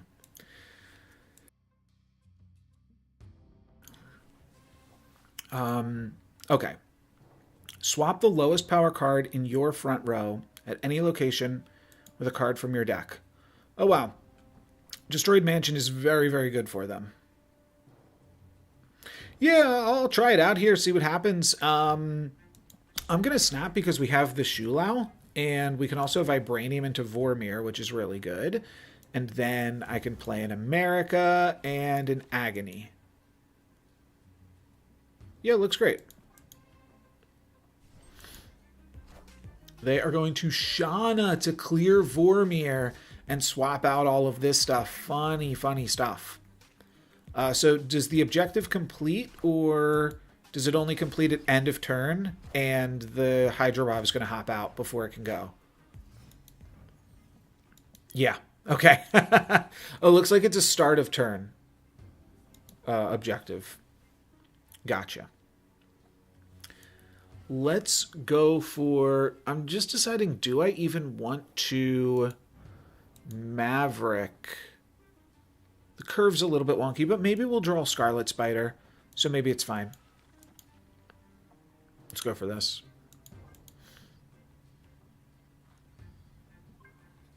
Okay. Now it's active. They got an Iceman for us. That's going to hit my Iceman. And then this is going to transform into a random card from their deck.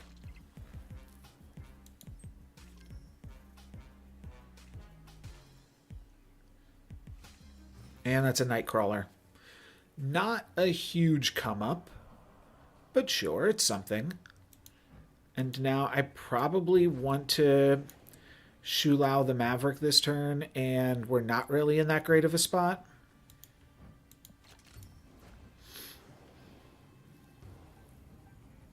Yeah.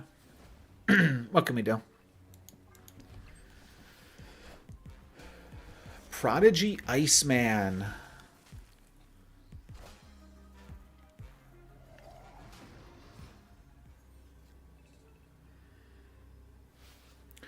So I can't really do anything right now. I'm just going to retreat. I guess the fact that my opponent played this card. Oh, but maybe this card's from Snap Packs.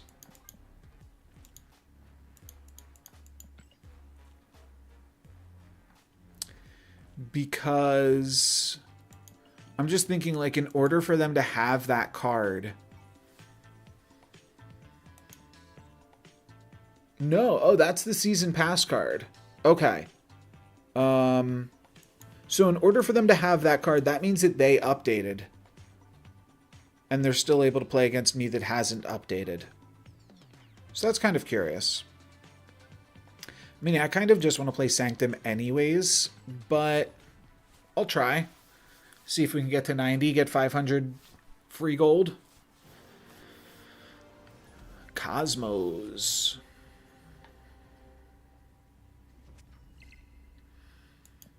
I got one of those.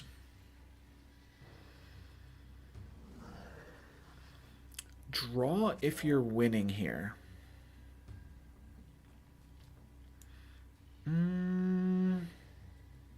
Kind of like that location. So let's get rid of this location. Get rid of this one. I'll just take out this one, though.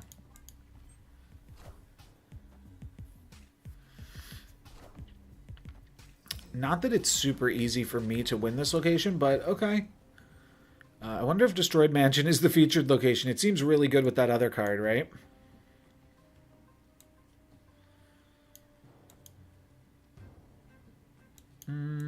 Actually going to do this. This gives me the ability to polymorph in Survivor's Camp and in Destroyed Mansion freely, which is what we're hoping to hit here.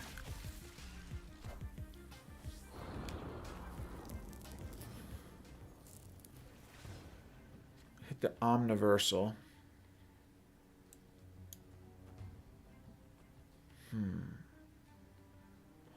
I think I'll still let this happen and just do this. I mean, next turn I'm just playing Scarlet Spider. Alright, let's actually remove Survivor's Camp so that they can't draw a card, because we have our plays at this point. Nice, we hit the Surge. I'm going to snap to that. I don't know what location we're getting, but I'm sure it'll be fine. Quantum Realm? Well, that's good.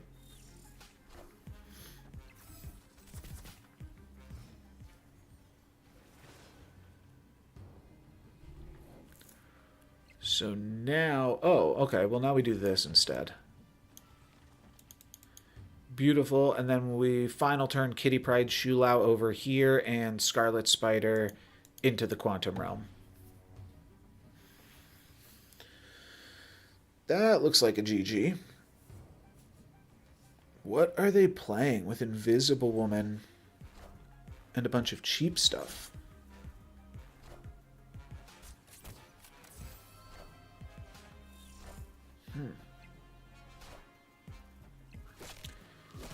I don't see it unless it's just a Jocasta Shulao deck with Invisible Woman as like a backup game plan, but I still don't really see it.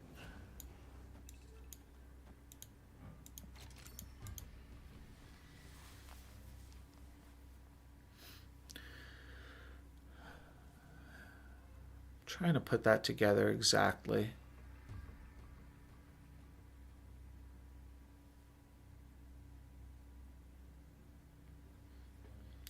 Because, like, they're not running... Like, Hawkeye isn't good with Invisible Woman. It's only good with Shulao. Surge is only good with Shulao. But, like... I don't know. I guess Hydra Bob? No, it's not really good with Invisible Woman. Thena. Thena's good with Shu Lao and Invisible Woman. I guess that's the connective tissue.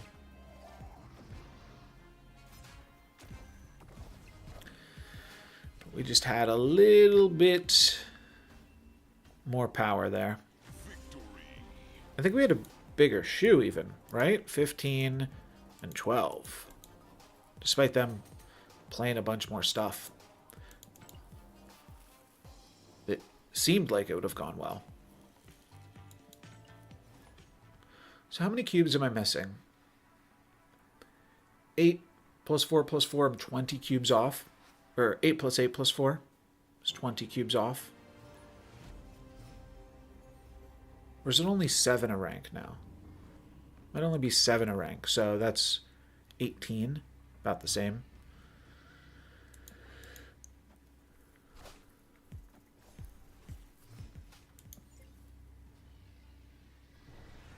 Don't know what this number implies. Does that just imply Thanos? I think I just want to make a Merlin as soon as possible.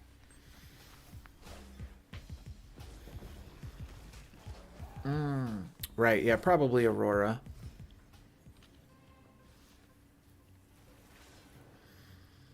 Another Kitty. Sure, Kitty's a pretty terrible card to have multiple copies of. And Force of Nature 2323, thank you very much for the follow. The Kitty's once into Quantum Realm is a free point, but it's kind of a waste of energy to just be playing a bunch of Kitty Prides every single turn.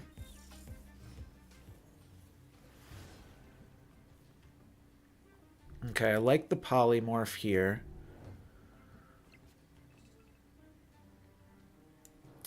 The deafening chord here is fine.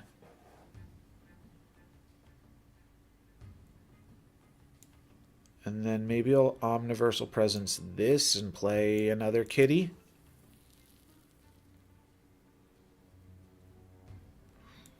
Gotta activate Spider-Ham first, I suppose.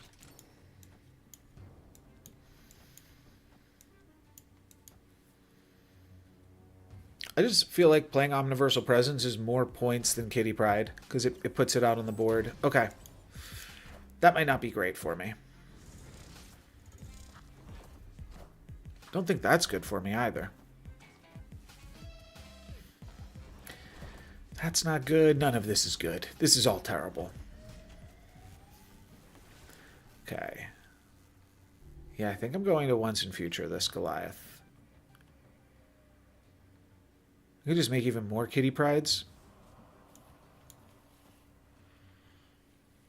How is that good? It's definitely not. I think we have to do this and hope to hit Shu Lao. Hitting Shu Lao could maybe still do something, but I don't know. And we just decreased our chances of finding a Shu Lao.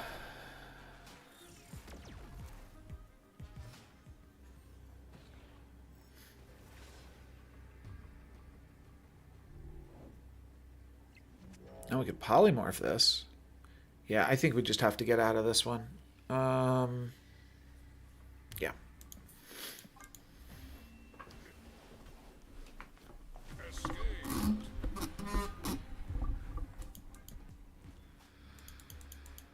So yeah, it's 7 per. So 5 plus 7 plus 7 is 19. It's really like a very reachable amount of cubes. I'm just not good at Marvel Snap right now. Breaking news. Sure. This implies Mr. Negative, so a turn 1 snap is good, and we have our Shu Lao. Oh, it's a bot. Okay. Well, we'll take our bot cubes then, I suppose.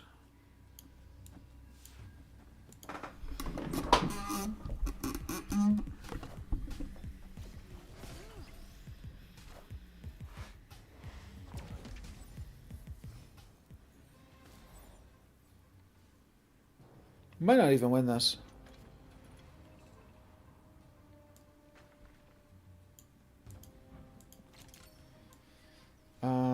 Playing this, I mean, it just triggers Shu, so it's fine.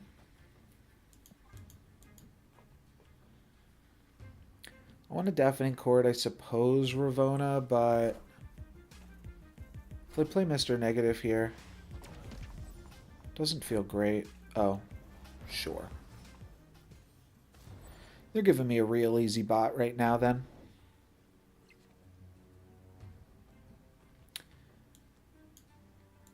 Just gonna get these cards out of my hand.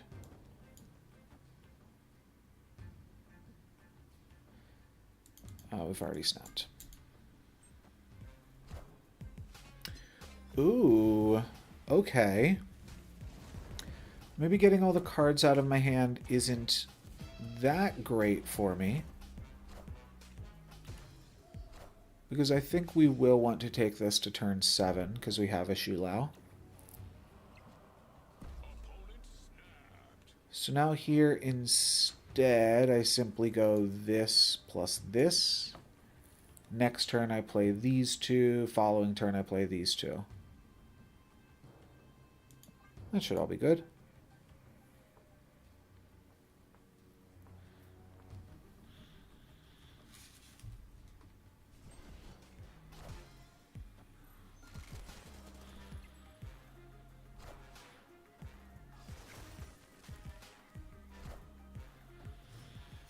Was not watching to see what I hit with Iceman. Was anyone else paying attention?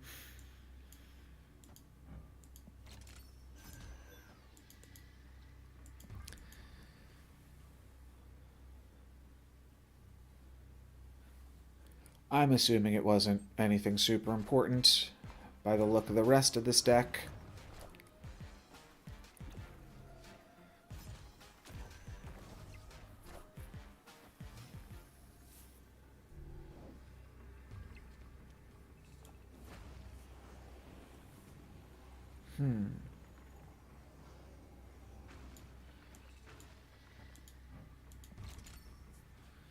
I suppose I kind of... it's all fine. Like, I kind of want to play more cards into Vibranium Mine since they get +2 from Red Skull. But ultimately, wherever this goes is just the only important thing, but... okay. But we always win over here.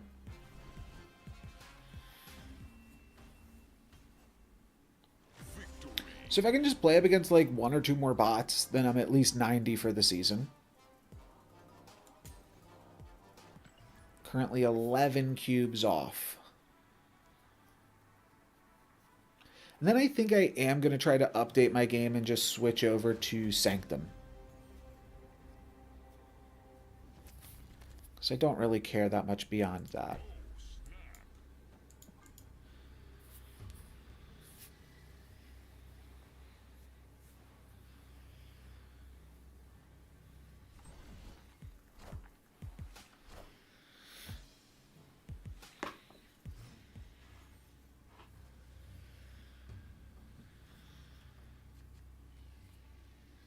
Let's throw away...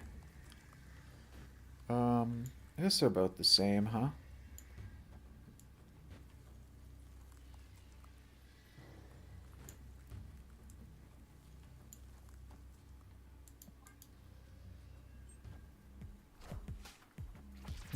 I don't know which of these two I'd rather Deafening Chord now. If I Deafening Chord in Washington, D.C., then it gains points. But I probably still want to take out a Surge before I take out Agony. Ooh, if they are playing Man Spider, that could be bad for me. We'll set up Agony here, and then just play a random Kitty Pryde.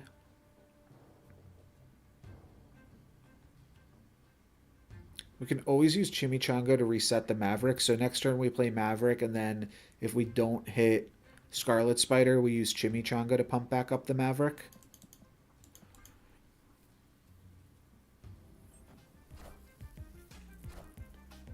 So I think we always have a pretty good win here.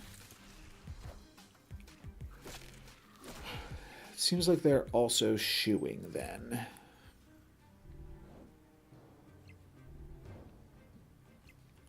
Kind of does make me wish I was playing the Copycat and Cable. Like, a lot of people are just doing this exact same thing.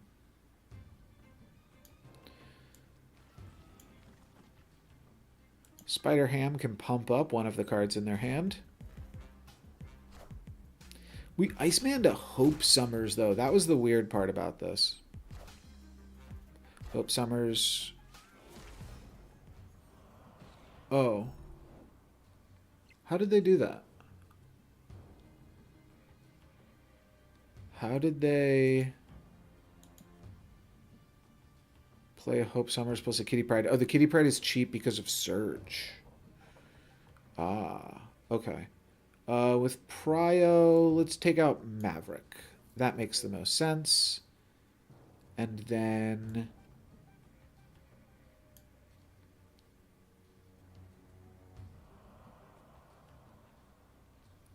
there's a few other things we could do. I guess we Cosmo the Surge. It takes that out as well. And then Chimichanga for a reset.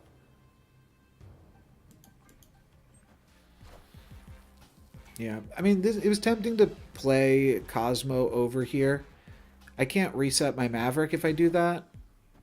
For a few reasons. But it might have still been right to just stop all of their honor reveals for a turn. We did stop that, though, which is really good. Oh, they're going for an early shoe. But then on a Maverick, they can't activate. Yeah, Cosmo here also would have done some work, for sure. But now we plus 15 this, and then Kitty Pryde here. I think it's smart to battle for all three locations. Because they could have like a Shadow King and then points here. And we still lose to that. I'm still going to go for this. Alright, so they beat me center. They do not beat me in Taco Truck or in Pet Mansion, though.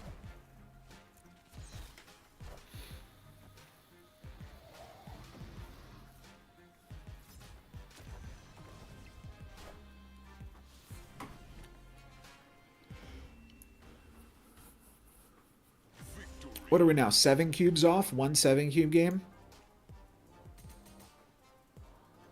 Very doable, suddenly.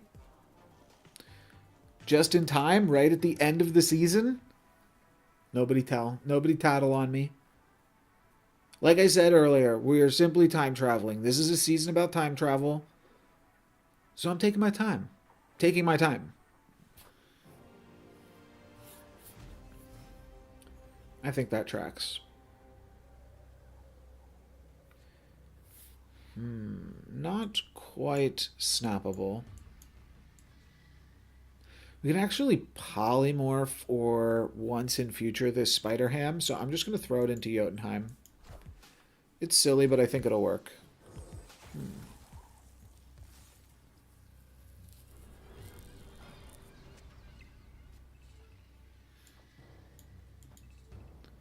That's good for now. Let's also activate this. Linlier. It's not a card you see every day. They could definitely Deafening Chord me here now.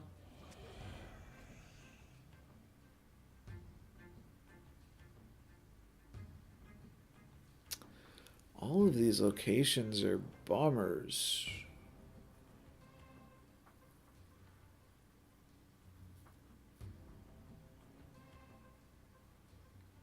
Yeah. I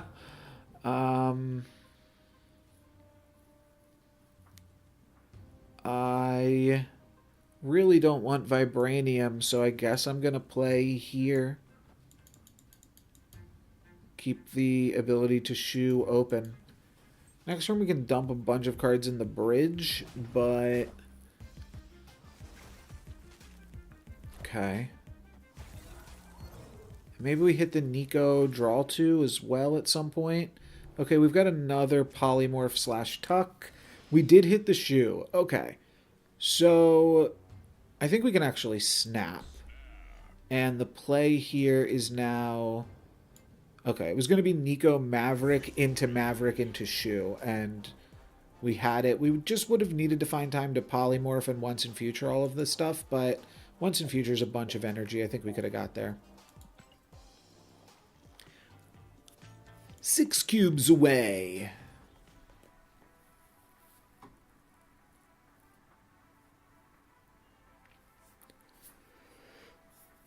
Six cubes away from playing more Sanctum Showdown.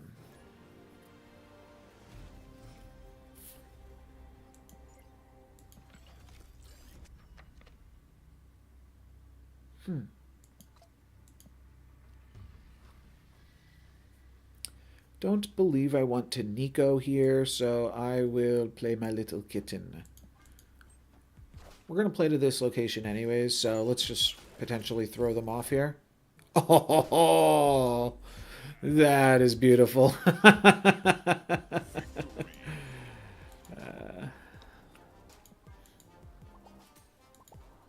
That wasn't lucky. That was skill. That was skill. They're spamming the domino emote. Jeesh. Get wrecked.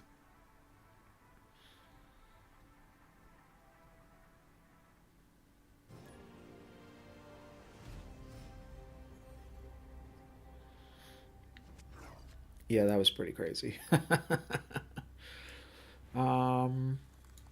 Sure. We could save it.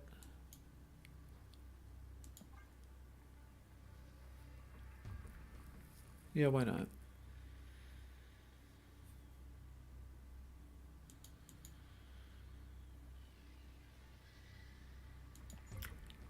Dad. From the Zaddy Alliance.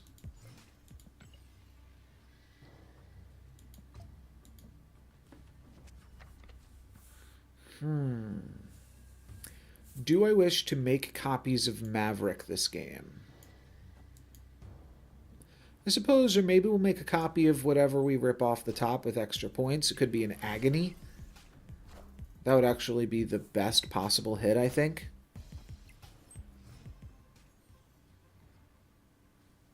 Show me Agony. Spoiderham. I think we'll just copy Maverick and then put the points onto Maverick.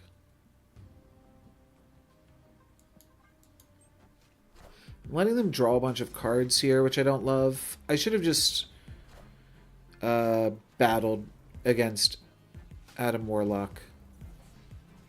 Okay, I lose my shoe, but I don't think this is the worst. Okay, no, it's not.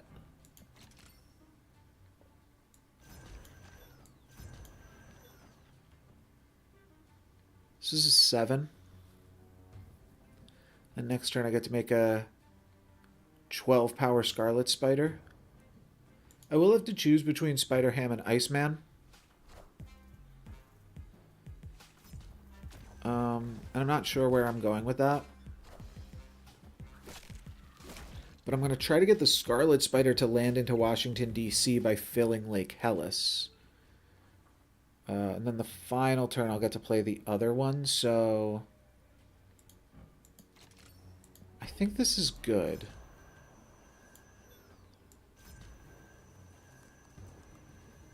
How much is it likely to be better for me to just play Iceman? Oh, it's already too late for Spider-Ham. Yeah, okay, Iceman it is. Maybe this can throw off some of their energy curves.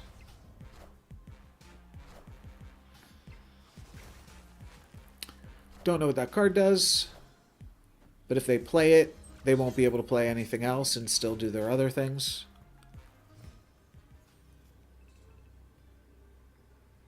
We have Prio and can take out this.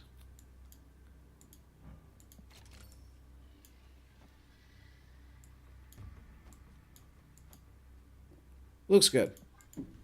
Don't know what they're doing. Don't know what that card does that we Ice-Manned. But maybe we'll find out here if they play it alongside a 1-cost card. We definitely won in DC. We took out their Hulk, which is good. But we didn't take out either of their Invisible Women. So Thena can go crazy. If you're losing this location, double this card's power. Okay, so they won Lake Hellas. And then how big is Thena going to get?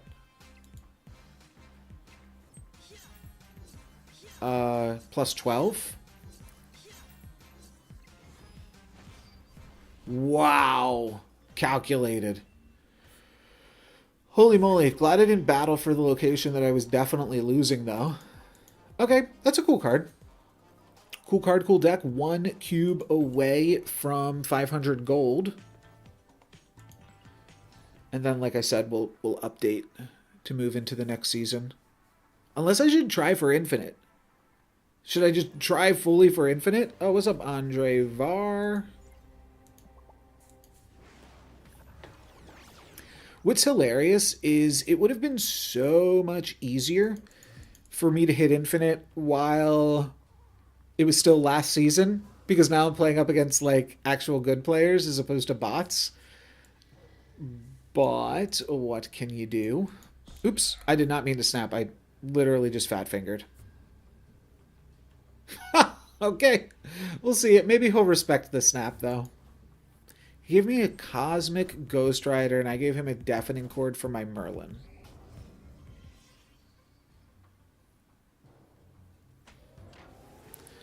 Let's see how that works for me. I have turn 4 Maverick, turn 5 Scarlet Spider, turn 6 Shoe. So all of that is going fairly well. But if they Deafening Chord, it's a bit of a bummer. This is just from the hub, yeah. That is not worth getting excited about. There's my Deafening Chord.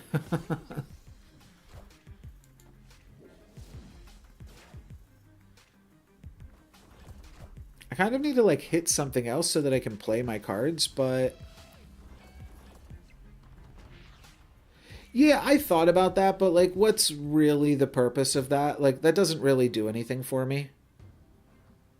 To just like give them a free thing, you know? Because then they have me even if they decide not to do it.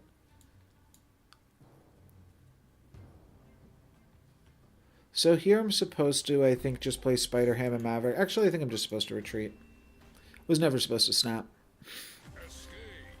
We do have a Shang-Chi for what is probably a ramp deck. We only saw 2 cards from them, Cosmic Ghost Rider and Chamber.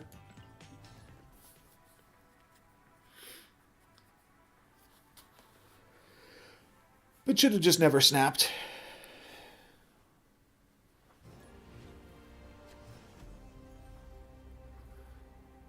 This snap is looking good, though.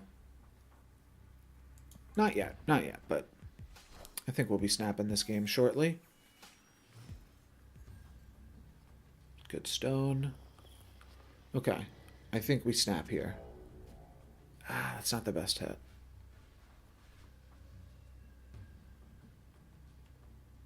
I do like drawing cards, though. Am I using it for the location change? Yeah, sure.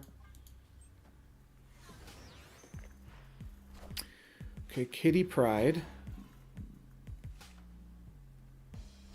I really did think about just ripping the Deafening Chord into the Abbey blind, and I think it could have been fine.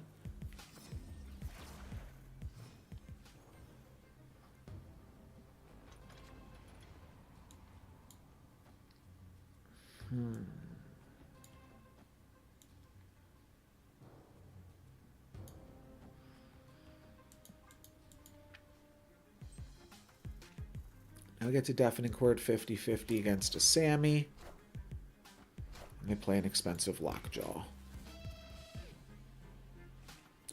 This works out fine for them. The shield is just their card that dies.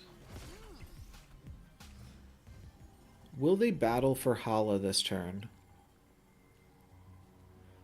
I guess there's no reason for me to risk it. Well, this is a lot of points. But they're just going to Lockjaw a card here. And then, like... yeah, whatever.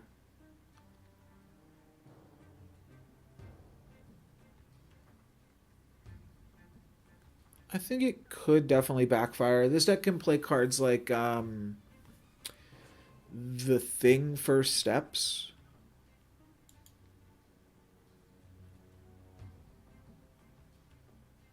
But this is fine. Iron Patriot and then a stone that they're flipping? No, they're flipping the Iron Patriot. Okay. A tie is a win. A tie is a win and doesn't trigger Iska either. So that worked out pretty well, actually. Now we battle for this. Do I want... oh, that's so tricky. I want to exactly tie them. Because if I lose, they get the Iron Patriot. If I win, they get the Iska. So can we tie them again? I don't think so.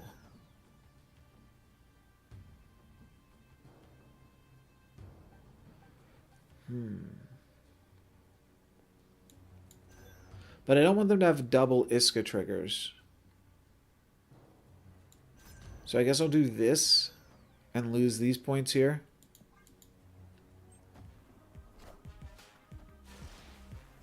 Oh, I did trigger Iska.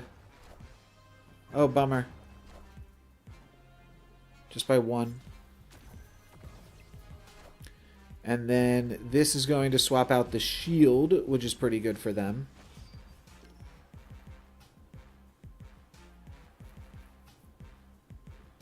For a Cosmo. Unless we draw exactly Shu Lao, which we did not. So, goodbye.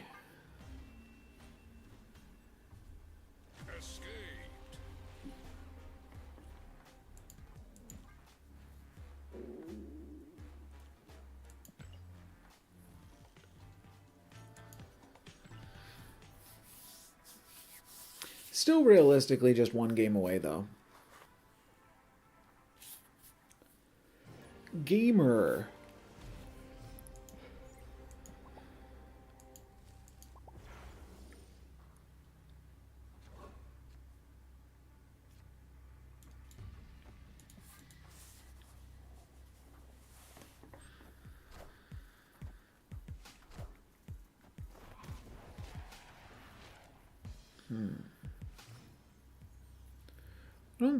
They probably are playing Misery. Deafening Chord could be fine here, then. Atlantis is pretty good for Maverick.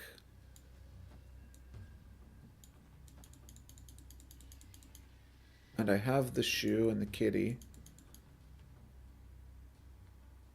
Sure, I'll snap.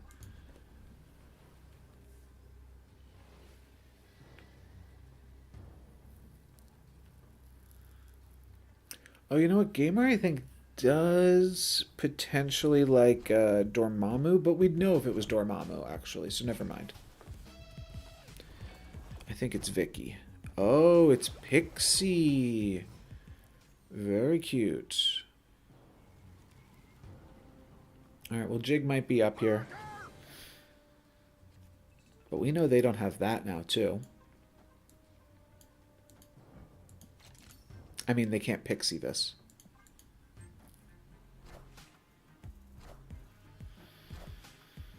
Madam Web.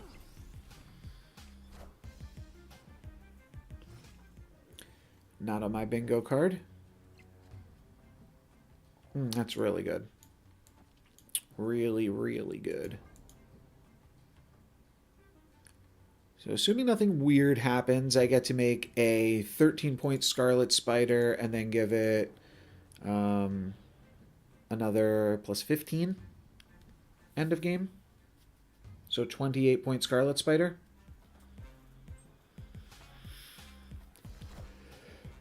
I am Iron Man.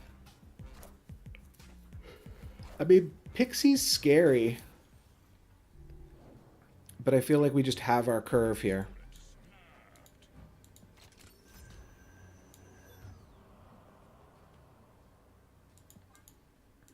I don't know. This feels good to me.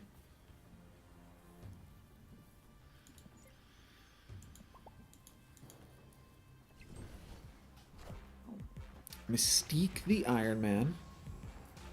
I am Iron Man. And a Cosmo Miss. Is unfortunately not going to be that great. They could have made 2 Cosmos there.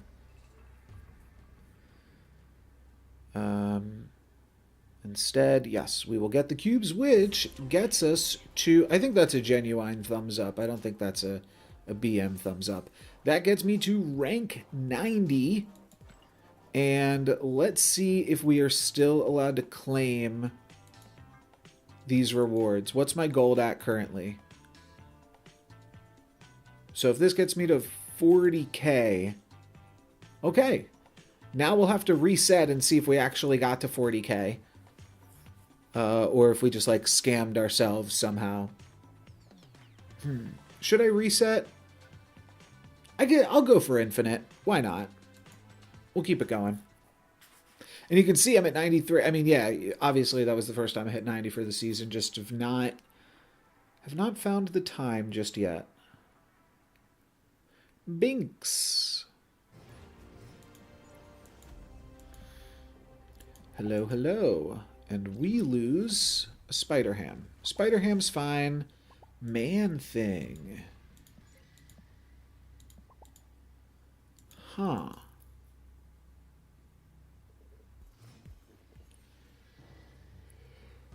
Kind of rewards me for playing all of my small cards here. This kind of punishes me no matter what I do.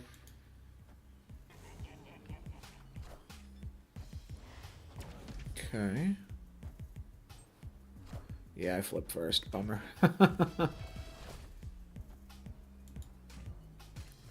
Right. Right. Seems good for them so far. I think we have to retreat. I don't even remember what my discarded card was. Spider-Ham? Yeah. GG.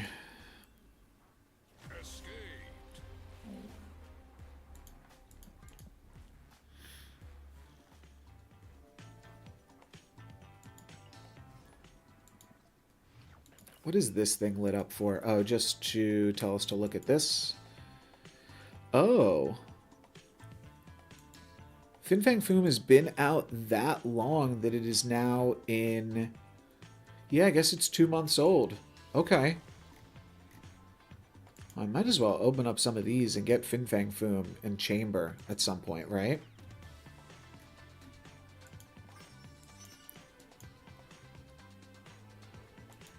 What does this card do? Ah. It can be a 2/8. Right. Right. And then the other 2 new cards we've seen.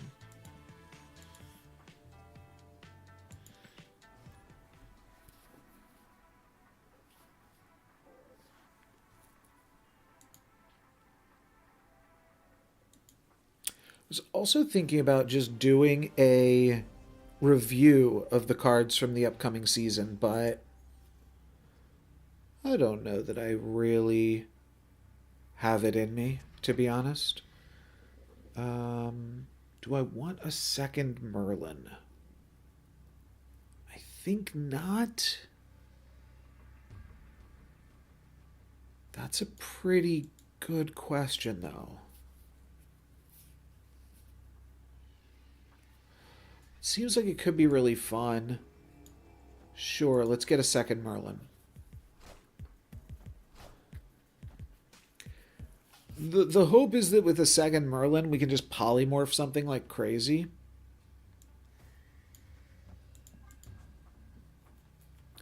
So let's see if that's the truth.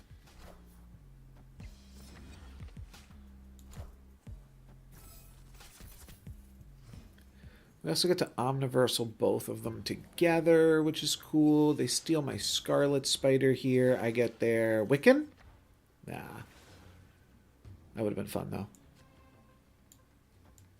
So now I kind of just want to do this every turn and see how much I can polymorph this thing. Yeah, we're already not drawing a card next turn, but next turn I'll play Spider-Ham, Iceman, and both of my skills. Ooh, I could even loop the Iceman. That's cool. So let's loop Iceman, then polymorph this, then I don't really want to once in future the Spider-Ham, but it allows me to play Maverick plus Scarlet Spider next turn, or Red Hulk plus card. Plus skill, I mean. Okay, there's Juggernaut. Was just wondering what that card did. Oh. Yeah, I guess I didn't think about that. Ooh, and then Warlock, but I don't know if... I mean, Warlock, I just want to polymorph the Warlock. That's the whole goal with that. Okay, they did have Wiccan.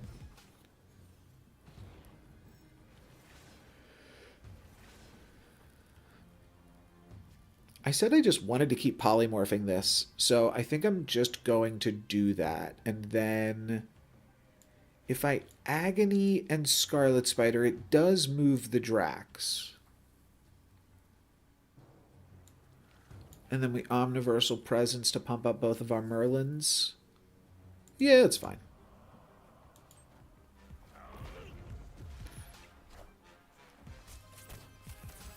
This is actually a great place to move the Drax to, but oh, maybe it won't matter because the Drax won't move because they're already winning this location. Yeah, okay. Murder World, Omega Sentinel. Oh, Drax did move. Oh. Okay. Weird. But this is a great hit because now I can Omega Sentinel. Oh, I've already activated the Omega Sentinel a long time ago. Sure, okay. But let's turn it into a random 5-coster. Oh, wrong card. Let's turn it into a random 5-coster, I think. And then what? I'm not going to worry about the cards at this location getting bigger. Oh, I know what I'm going to do. I'm going to activate Scarlet Spider to get it to go over here. Then I'm going to polymorph. Then I'm going to play like a very tiny card. This is an 8-point Scarlet Spider over here, so it's probably enough points, and let's hope that polymorph can take me over the edge. Sure. Juggernaut, I thought was pigged. Oh no, it was frosted. It was Iceman. So do they have me in Murder World? I got them in White Palace easy. And what's my random 5? Gamora? Claw? Oh, Claw back for Monster Metropolis. No, that's not going to do it. That was silly, though. This could give us something crazy. No, very close.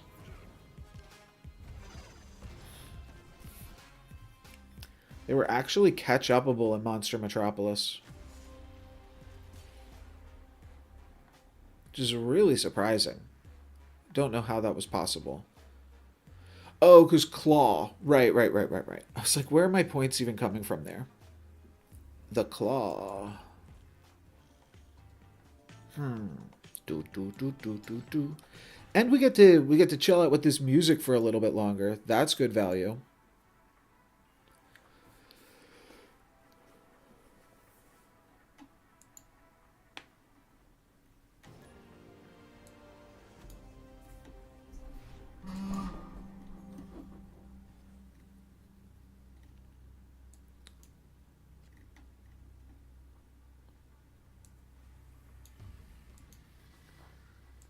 Oh, wow. Turn 1 Merlin. I can snap to that. Last game we were just having fun. This game I think actually looks good.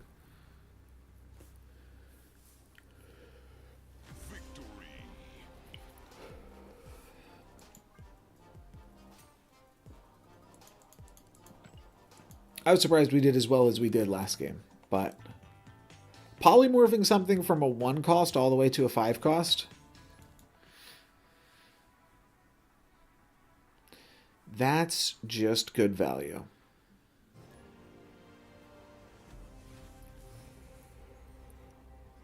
So is Merlin in an Elysium game.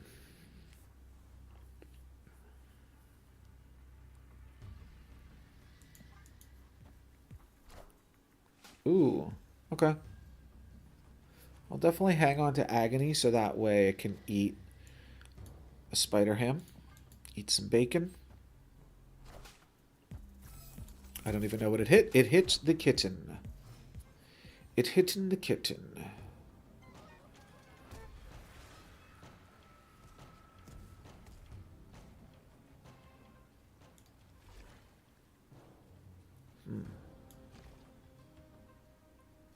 I do want to place some cards into the kiln before it closes down. I guess we could just not let it close down, huh?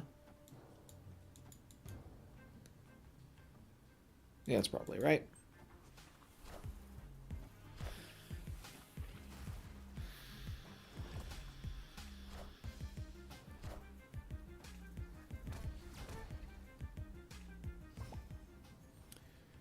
And then... Why are you giving me that face? You're playing these cards too.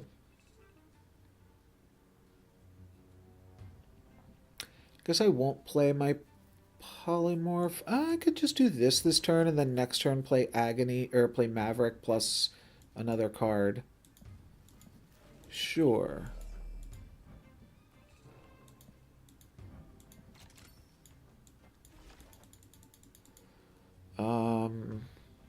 That emote kind of makes me want to snap. If they're like feeling tilted or something. I don't really get it.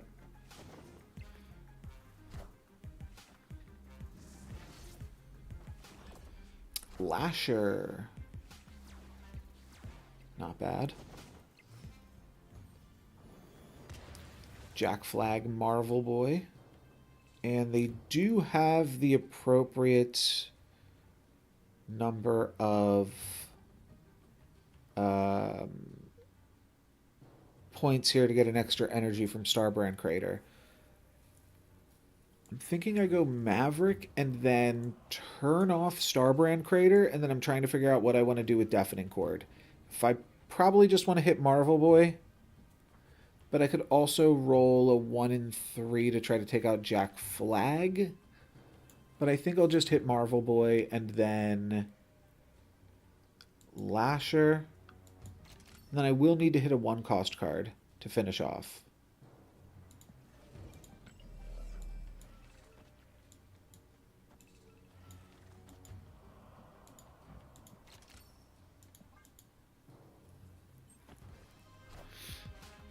Oh. That's not good for me. Oh, that's terrible. The thing to take out my man, my Maverick. Yikes. I think I just lose now. So I can go America and Shulawit.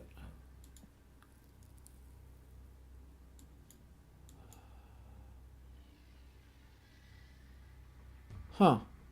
If I just battle for this location now. Because Hydra Bob's going to move. So they only have 3 points here. Maybe they give up Starbrand Crater. We'll try it. There's still a lot of points. Aurora. They have 5 points here. 12 points here.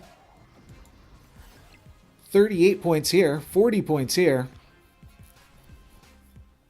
But you got to win 2 locations. Victory. Whew. That was a crazy win.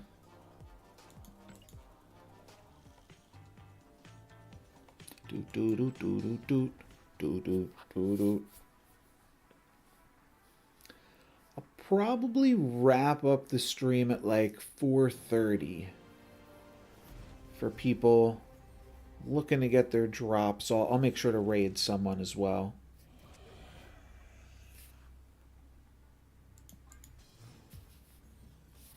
Yeah, that was definitely a game. Because they went big. They went big on me. This game is awkward. Because I'd love the Nico draw too, but maybe I don't need the Nico draw too as long as I... Like, the Nico draw 2 does two things for me here. One, it gives me a Shu Lao activation. The other thing it maybe does is, like, help me draw Maverick.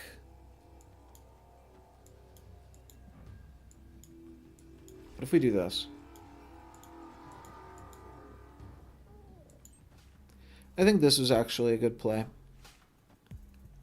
Because I like the Agony. Like, the Agony is basically a Shu Lao activation itself. Plus 3 power. Beautiful, beautiful. Let's snap.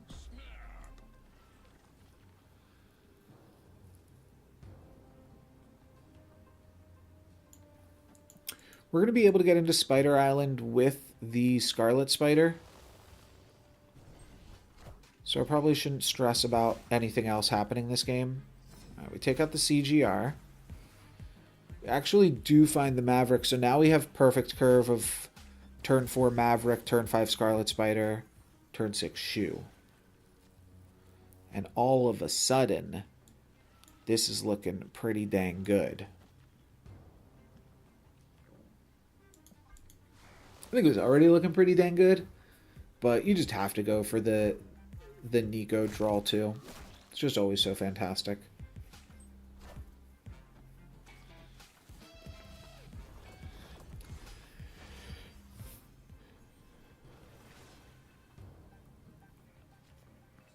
Okay. So this turn we obviously are Scarlet Spidering. And then what else? Am I Omniversal Presencing? Am I Omniversal Presencing on the final turn? So that way I can play a Shu here. Or am I simply filling this location and sending my Scarlet Spider into Spider Island? The problem with sending Scarlet Spider into Spider Island guaranteed is it is probably an overcommit.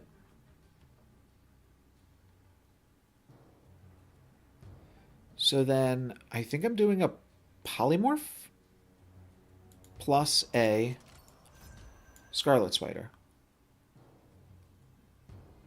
Could also have Polymorph the Maverick. But I think this is where I want to be. Okay.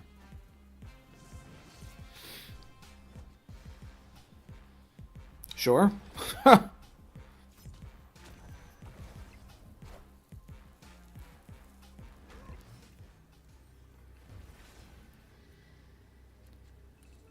So now we Omniversal Shu Lao and activate, and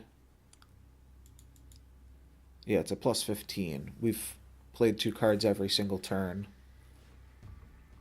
So 25, it's a 50-50 to land into Pit of Exile, which is where I want it. And it battles for Spider Island. I think this is the best option.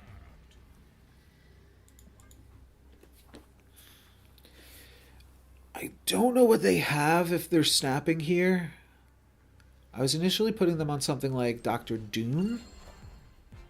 Oh, it's the Cosmic Ghost Rider, finally. But we actually beat this too. We just have 25 points in Reed's lab. Oh, wait, do we lose to the thing? No, we still just barely beat it. Right, 25 to 25, and then the Iska didn't do anything.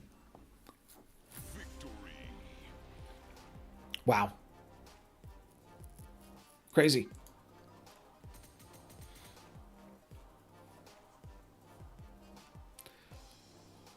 if we had counted on the Scarlet Spider putting points here, I think we still always win because it is a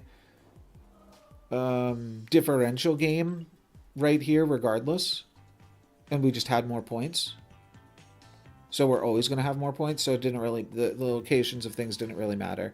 Like if we tied in, oh wait, no, it would have, because if the shoe was in the Iska location, Iska would have doubled, and then we would have tied there still, tied, and tied.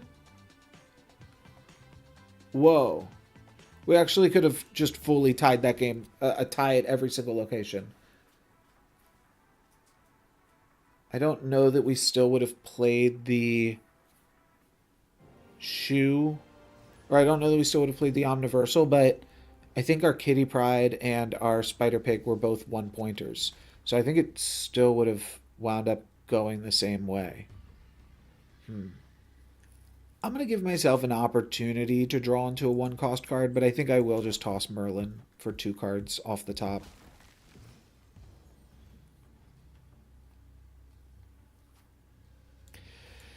Yeah, I really want to hit Shulao.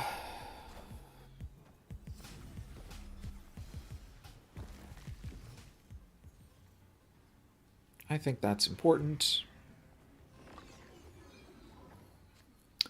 Oh, Destroyer.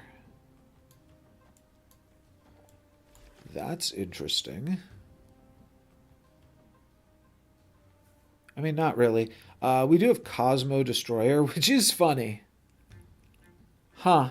Yeah, that is cute. I'm debating if I want to hang on to one of these two so I can play a 1-cost card next turn alongside Maverick.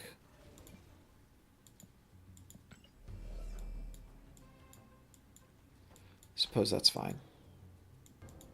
If I draw Kitty Pryde, I'm not, like, upset.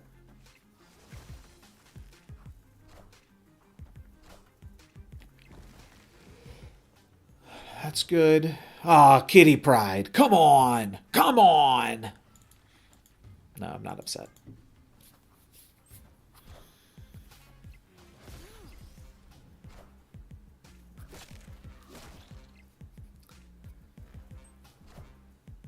Doom.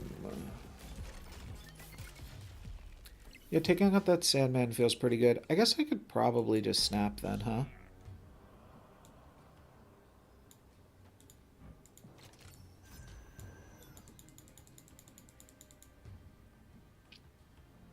There's a silly play I could do where I like play the Scarlet Spider here. Next turn activate Scarlet, or next turn play Destroyer, then activate Scarlet Spider, and like I just destroy these 2 little things. Just like nothing. Bom, bom, bom, bom, bom. Bo do do do do do do do do do. Texan to me. I believe this player might be doing the same thing we're doing right now. Because I think we played them before the season reset. Start of each turn after drawing, +2 power if your hand is full. Oh, okay, we can actually do that. Let's just hang on to it though, because we have Shu already.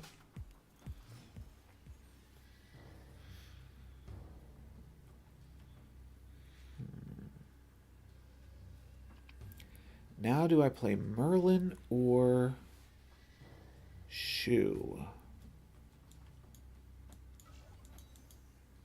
Should I just try to get the Merlin as soon as possible? Or should I just hope to draw a 1-cost card next turn? I'm just going to hope to draw a 1-cost card next turn. I'm not sure what the right play is in these scenarios, though. Because, like, we have the Shu already, like, just making sure we get as many triggers of that as possible is pretty important.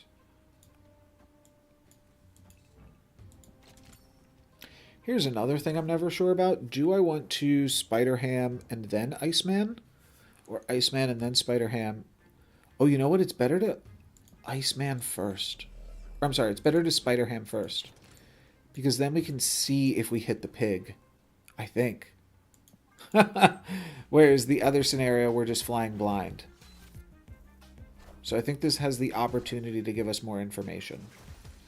We got the Cosmic Ghost Rider. Who knows?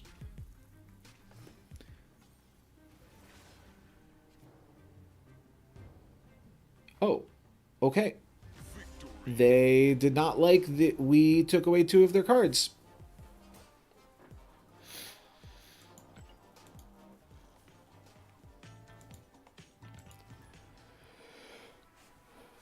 Fair enough.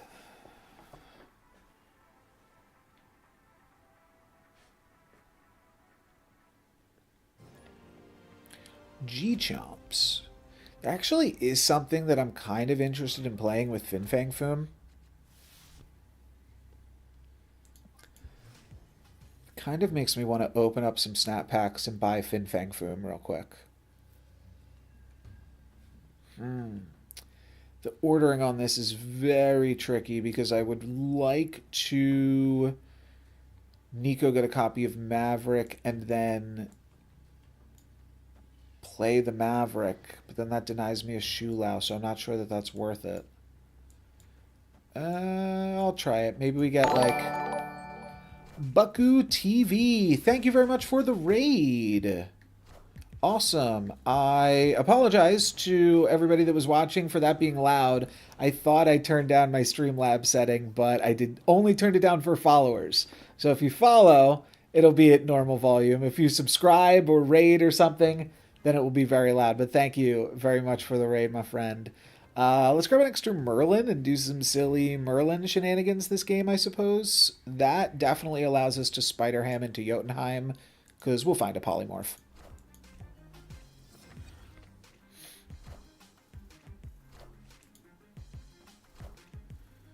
I imagine you were playing Marvel Snap. How did your games go today? Jay Payne, thank you for the follow. See, that's a normal volume. That is totally respectable, but my other volume is a little bit wild right now. Have to head to my son's school, so I was already lurking, getting dropped, so just dropped them off here also. Nice. And Wiley Wilson 85, thank you very much for the follow. And I think we'll just play Merlin, get some cards out of our hand. Oh, I can play Kitty Pryde 2 this turn? That's wacky. Mikhail Hammer. So just for everybody that just joined the stream, this is a season about going back to the past, right?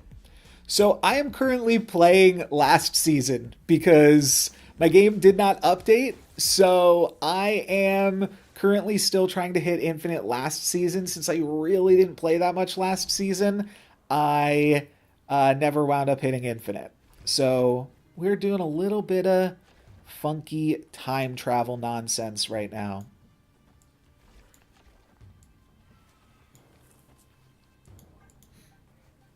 And I'm currently rank 95 or something from last season. Phantom X will trash my Maverick here. Oh. Bummer. I mean, I can still Shulao it, so it's still going to be big, but it's going to get -4 from all of these. So that's a little bit of a bummer. But what can you do? Oh, you know what we can do? No, we can't. I was like, we can once and future it. It doesn't really do anything. Because we're going to put +15 on it right now. Cute idea, though. Let's... Maybe... We're going to need points at every location. Oh, we can definitely polymorph here. That will be useful.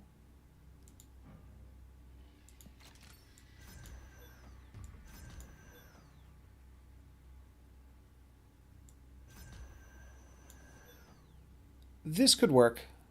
This could actually work and do something. I'm assuming they're going to be able to activate their Phantom X's too. There's no guarantee that that is going to happen. Okay. They are going to Spider-Man us over into Jotunheim, which is actually really, really good for all of this as well. I did not realize that because that's going to give them more cards to Phantom X. Excuse me. That's really cool. Oh, never mind. Nico's in the back line. That does not work. We pump up the Maverick, and it is just barely enough. So we will wind up grabbing the win, and then we'll polymorph the Iceman here and just barely grab the loss in Fogwell's gym. Unless this is a crazy location, we've won it. No, we did win it. Okay. Yeah, double Phantom X, real good. But when, like, you do all of this stuff just to get this same amount of points as Shulao, actually less. Phantom X is 15 points. This was 21 points. Shulao's just busted.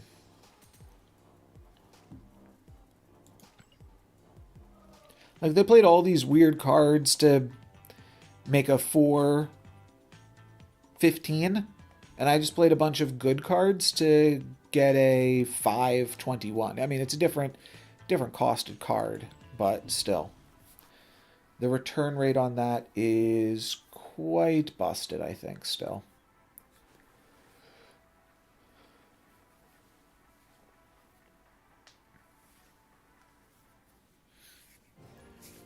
New card seems cool, though. Seen some people doing Invisible Woman stuff with it. And I feel like that's it. I haven't really seen... I guess I've just seen it... no, I think I saw it in an Aurora deck as well. A, like, Thanos Aurora deck, potentially. Da-da-da-da-da-da-da-do-do-do-do. Ooh, Lockheed's a bit of a bummer. Never mind, we have Deafening Chord. Do we have Prio? Prio would be wonderful here. Thank you kindly. Okay, so now we just auto beat the Lockheed. We do this. I think we snap to that, actually.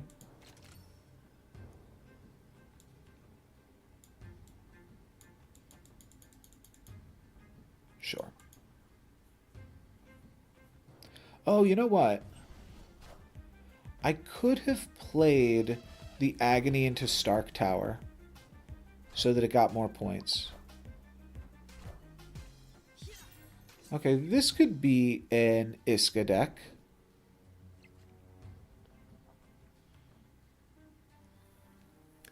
The Maverick getting Icebox is annoying. Taiwan #1, thank you very much for the follow.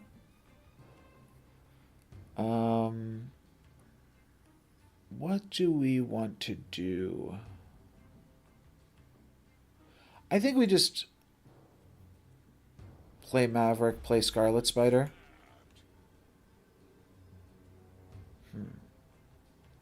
Could also just... Nice. Welcome everybody else from the Buck Raid as well. Yeah, this is good for them. But now I think we play to this location.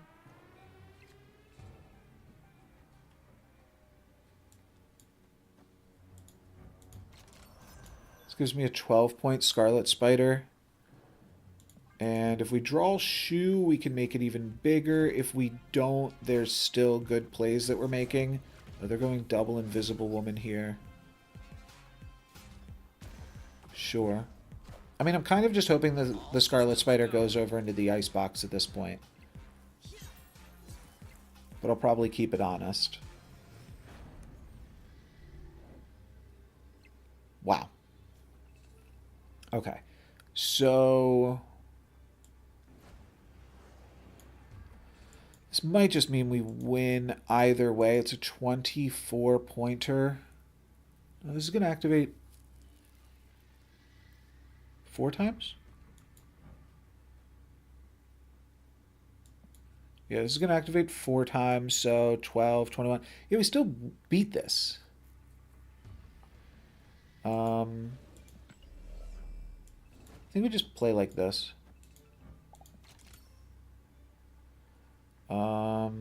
They have Prio, so they could have like a Cosmic Ghost Rider or something here. Let's see. Let's see what you got. Okay. Fair enough.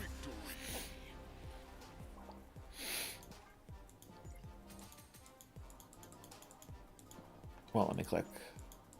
Can't click my emotes.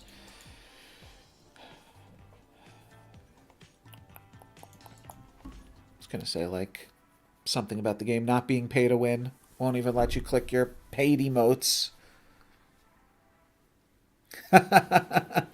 um, I'm imagining you just joined us here, HGC, but no, not really.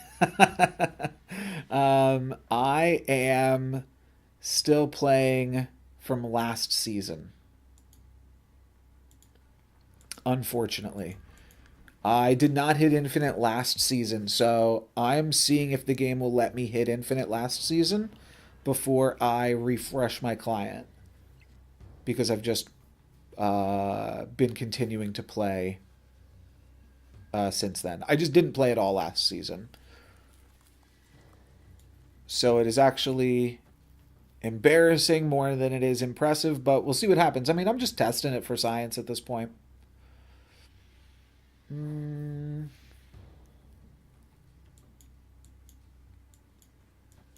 we get a weird location over here, maybe we can do something fun.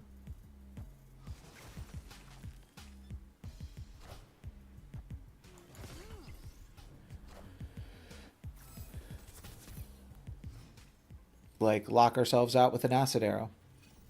I didn't really know it was possible either, to be honest. So that's why we're kind of just figuring out what can happen. We're over in no man's land. I want to play 2 cards every turn, but I can't do that, so I'm just going to play Maverick, and next turn we'll get to play Kitty Pryde plus a card. Alright, we'll take a 0 power Acid Arrow. Yeah, we're still in a totally fine spot. We'll throw away a Spider Ham and a Kitty Pryde. Next turn, we get to play Scarlet Spider. I'll snap.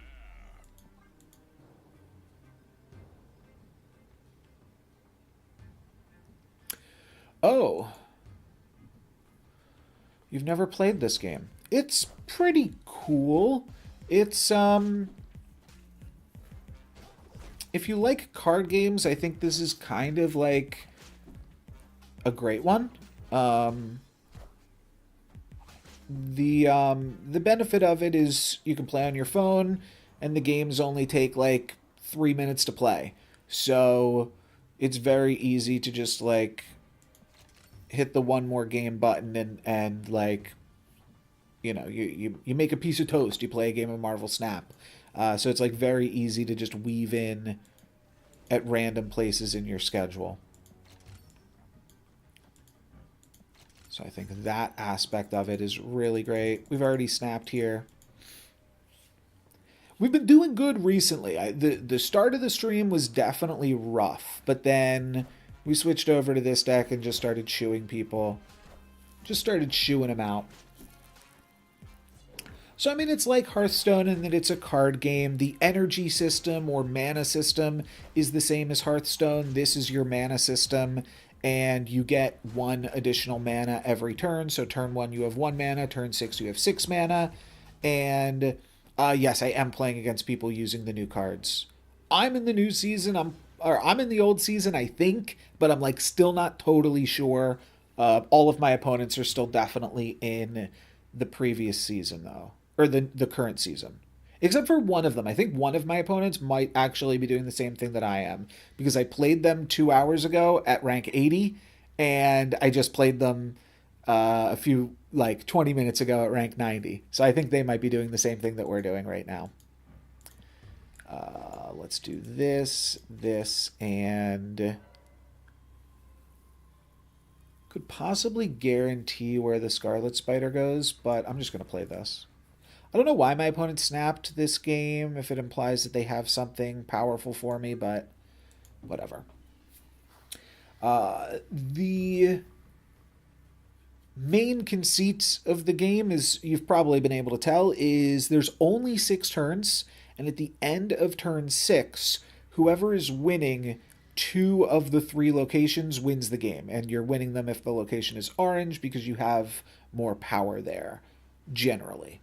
And this is how much cards cost, this is how much power they contribute, and then they have abilities as well on top of that. What do they have for me here? Kitty Pryde. Oh, that's gonna be big, actually. Wait, do I lose? Oh, I lose in Baxter Building. Wow. Right? Oh no, the Silk moves! Wow, that is huge. Well, I'm glad I didn't play a Kitty Pryde here to move the Silk back in. But the Silk moving out of there wins me the game.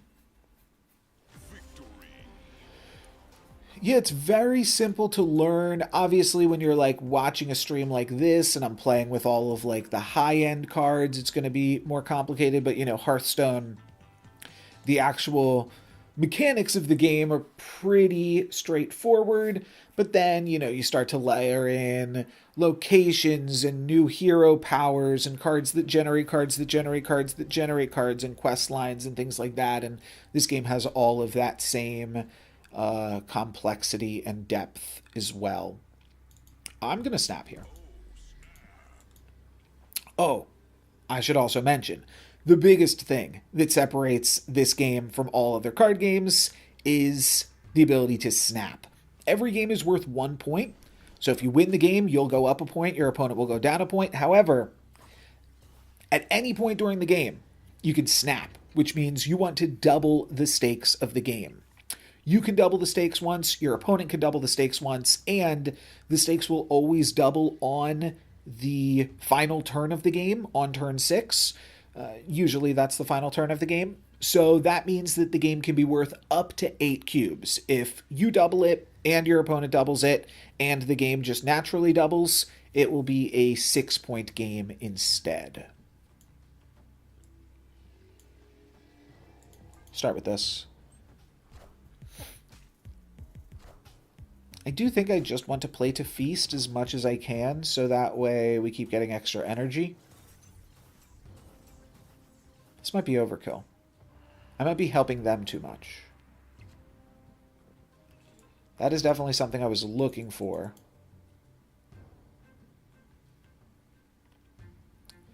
You can never lose 6. You can only lose 1, 2, 4, or 8, but yes. So you're raising the stakes. It's like, think about it like poker. That's like how much you're betting. And then you either lose that many points or you take that many points from your opponent.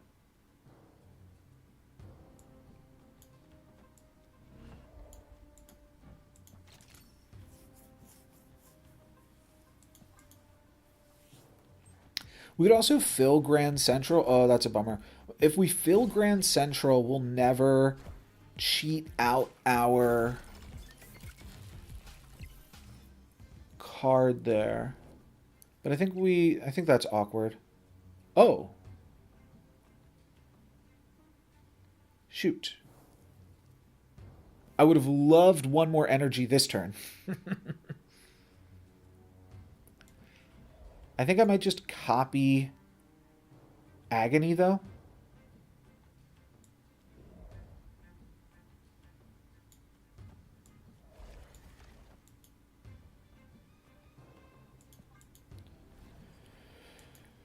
Yeah, the snap mechanic is really, really fun. And then when people snap, so I'm blocking it right now, but there's a retreat button, and you can always retreat when you see that a snap is coming, so that way you mitigate your losses. So a big part of this game is not actually playing it out to the fullest, but actually recognizing when you're about to lose and retreating accordingly. I played this terribly.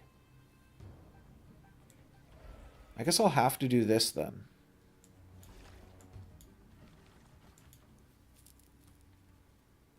Yeah, I should not have played that there. I was getting too deep into the explanation of it all. I think we've lost this game, though.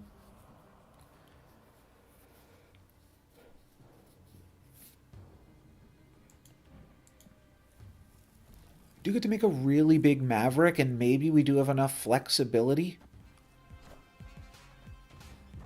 Oh. Thank you. That could be good.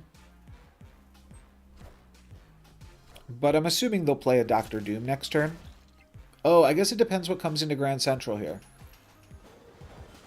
Okay, that's my Shu Lao.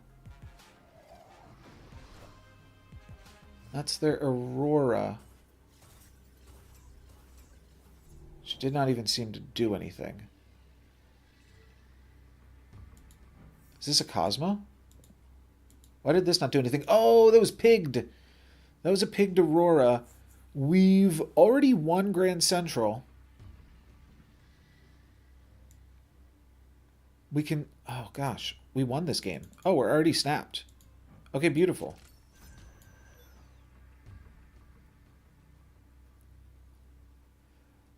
Do I need to Iceman here to play around Invisible Woman?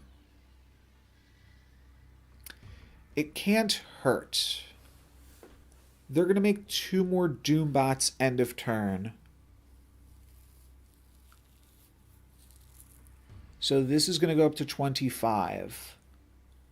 And rather than make it a game about differential... Oh, they can activate Chamber. Alright, then let's just let them win Grand Central. No, I lose here, don't I? Oh, I do. Shoot, shoot, shoot.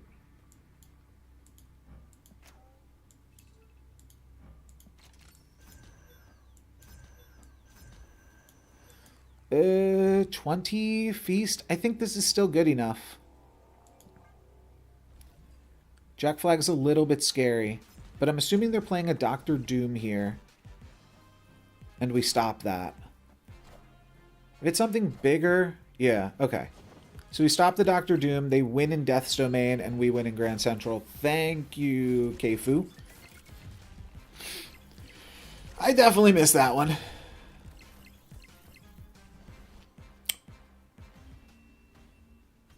Oh, I lost in Feast. Oh, because this still got all the pumps. Oh, bummer. Huh.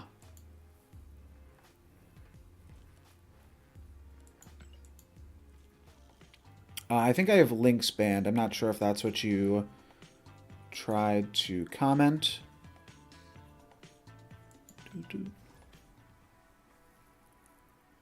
I'm probably going to be wrapping up the stream in about half an hour.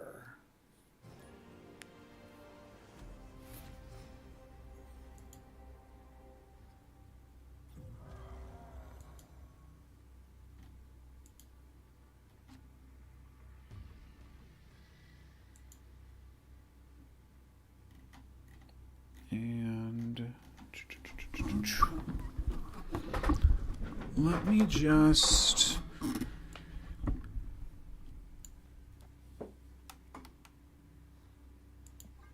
play this here.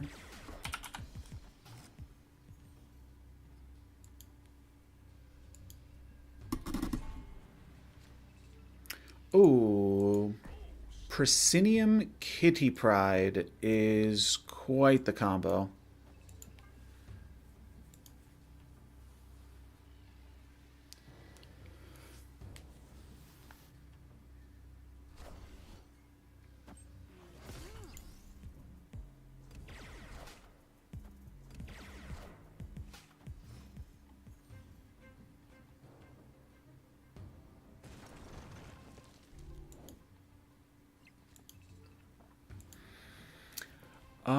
I guess we're not going to play anything this turn. I mean, Deafening Chord...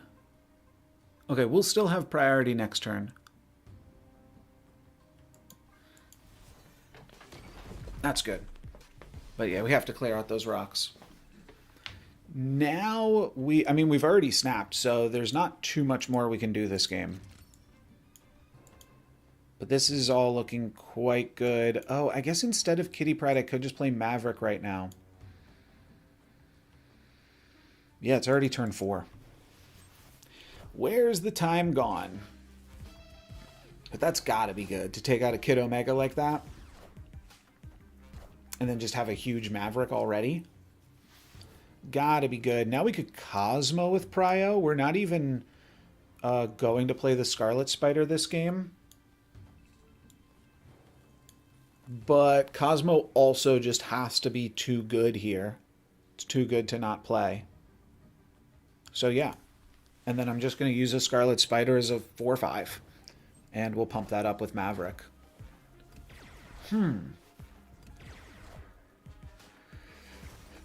They did not go... Oh, okay. Okay. Well, we didn't get them with the Cosmo, but we didn't not get them.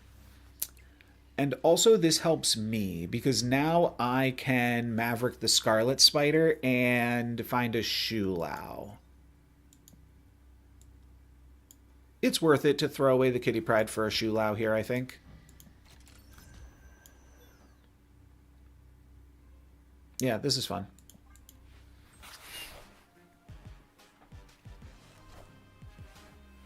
We're the Destroy deck now.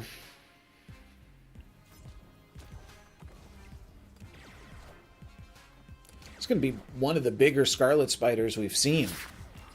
Because I think we're going to get a plus 18 on it. I think I've played 2 cards every turn. No, it's just a plus 15. Bummer. Bummer. All right, well, we're always playing this here and then activating this and playing this here.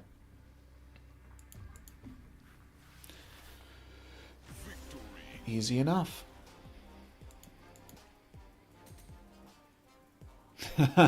yeah, we needed that plus 2. It was worth it to rip the Kitty Pryde.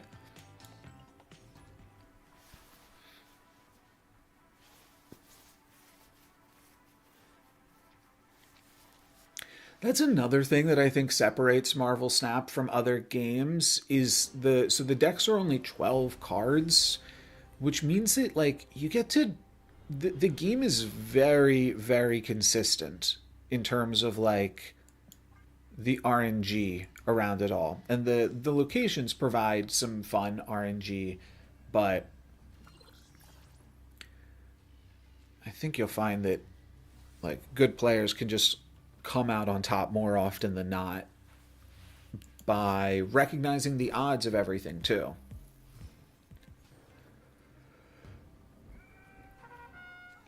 Okay. Kind of need some cards here to play, so I might just run out the Elsa Bloodstone. I'm going to keep Utopia, though. It seems pretty good with everything else. But I'd love to draw another 1-cost card and play a Maverick into Camp Lehigh or something weird like that if we find Kitty Pryde.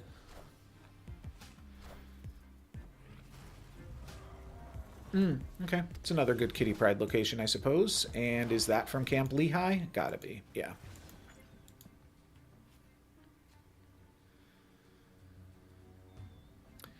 Deafening Chord will now pump up their cards. I mean, I guess now I play Maverick. Muchos saludos y éxitos en todo.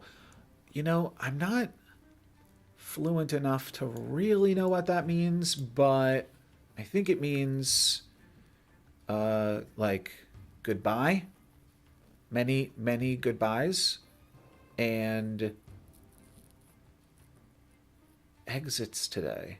No, what's in toto? I don't know what in toto means. I think we simply Maverick here, though, into Persinium. Could also do this. This is pretty good. Yeah, let's do this. And Snap.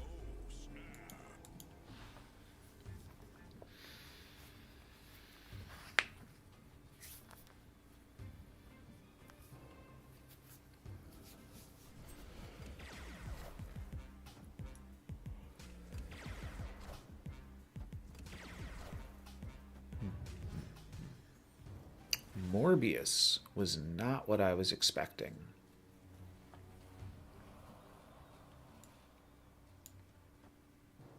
I've already snapped, yeah?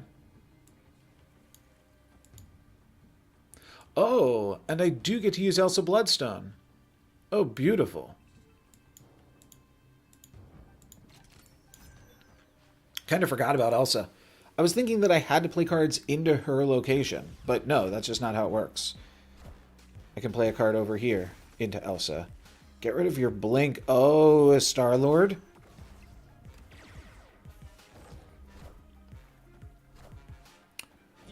No. But it is a Hela deck. They're just hoping to hit the Hela off the top of their deck. So, what is cool about this? So, there are 1 and 3 to draw Hela here. But what's cool about this is we are playing around Fin Fang Foom by having all of our big cards be backlined. So, that's fun. And then I will probably just finish off with another kitty over here. Since this is the closest location, I'll put some more points. Though we're putting more points everywhere. We're trying to win wherever we have a 25-point Scarlet Spider. But I think a little bit more points up in this location will also be helpful. Let's see if they have Hela. Nope, they retreated. So this is the new like Star-Lord Hela deck. I'm not sure if everyone's seen it, but just tries to play turn 5 Star-Lord into turn 6 MODOK Hela.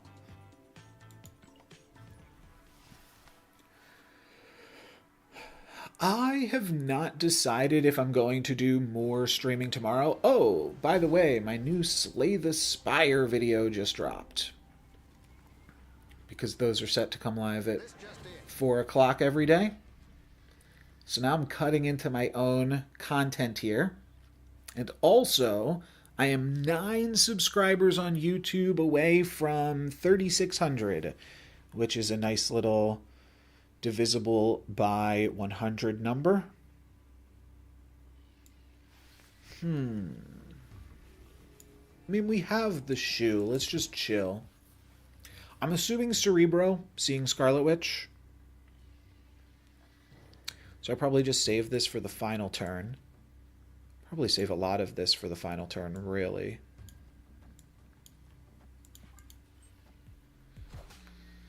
That does not look like Cerebro. I know.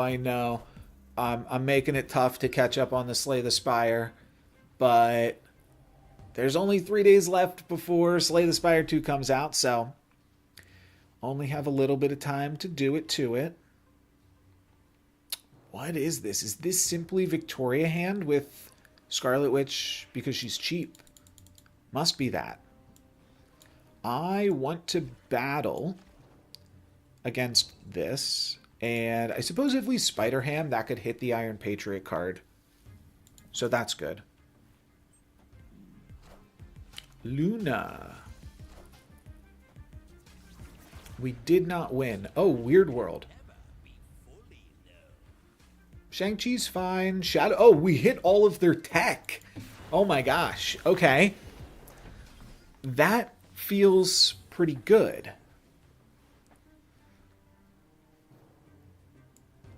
Merlin. Debating if I want to go Maverick here. Like, they probably have my Scarlet Spider. But what am I doing if I don't play Maverick? I'm playing... yeah, I can never just play, like, 2 skills next turn.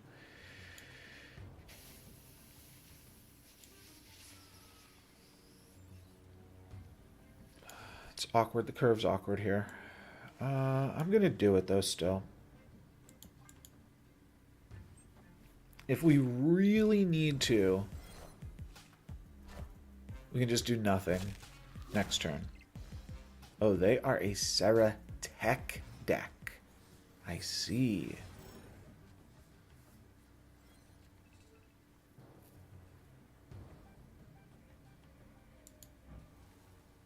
Yeah, this is funky. I've never seen this. And I got the Rian Gonzalez Chibi Chi. So if I just do nothing here, I mean, we do this, right? Problem is, doing nothing doesn't give us a bigger Shulao next turn. So I don't know if there's any incentive to do nothing. I think if that's the play, I should just Maverick and then... Or I should just Shulao and then... pump up a Kitty Pryde or something.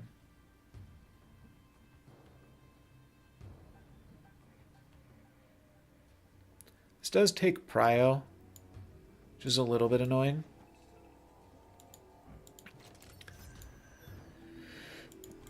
But I'll do it.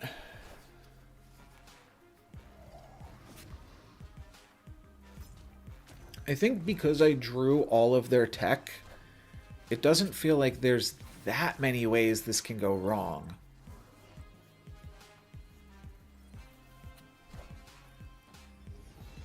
Sure. Okay, yeah, and they have that.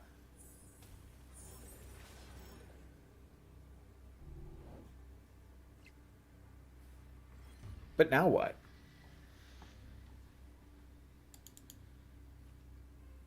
I mean, I guess they could have Killmonger. Oh, that might be a bummer. Then I just like play this for points. And this. Yeah, I don't know, but I'm gonna play my cards. See if they have Killmonger. Oh, and then they have a cheap card off Iron Patriot too. Oh. Oh, that I did not see coming.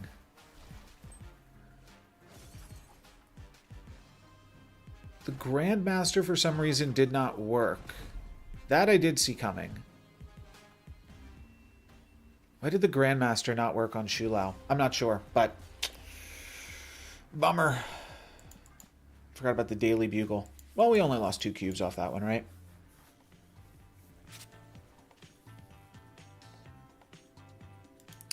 I'm kind of curious.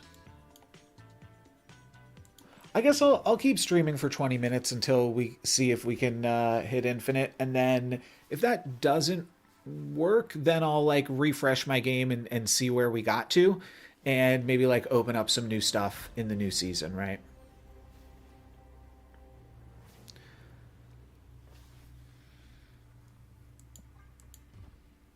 Attalon means that we can't really push the Nico super far. Actually, like, yeah, that mode might have even been the best mode to hit. But I probably do just want to run these things out so that way I can draw Shu again after Attalon.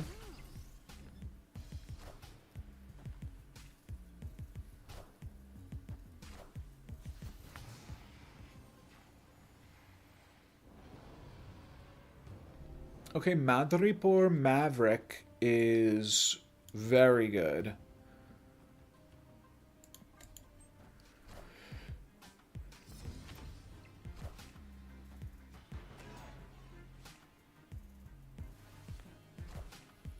And they'll keep their Kitty Pryde.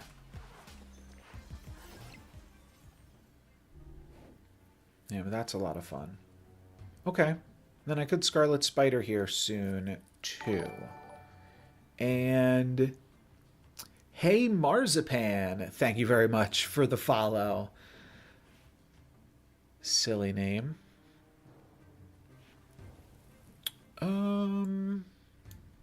Yeah, let's just run out the Deafening Chord into Madripoor. That's where all of their cards are about to be. And it looks like they only played a 3-cost card plus a Kitty Pryde. So Maverick's going to keep getting buffed up. Next turn I'll play the Scarlet Spider into Madripoor. And probably Snap.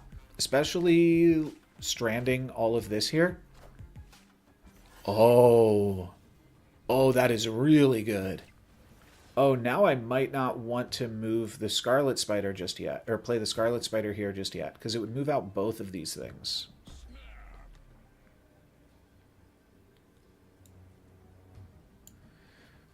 We can once in future the America, but then we're less likely to draw Shulao. So I think we simply do this. only 5 points. All I have to do is play Kitty Pryde here and we win Madripoor. Or even Spider-Ham. But like I'd maybe like to play 3 cards here so that way the Scarlet Spider always goes here and the Silk gets knocked out.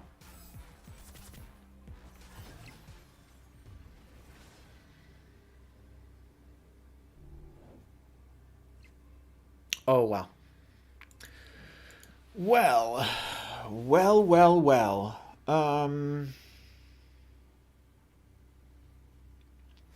have to decide if we're moving this stuff. I think we just are. The problem is it's like so overkill if we move this stuff out and we get a Scarlet Spider here.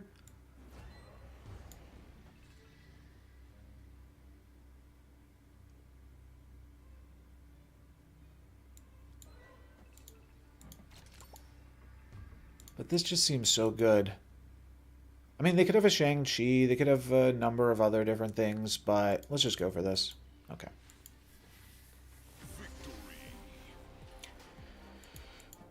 Seemed good. Seemed like we had him covered from a bunch of different angles there.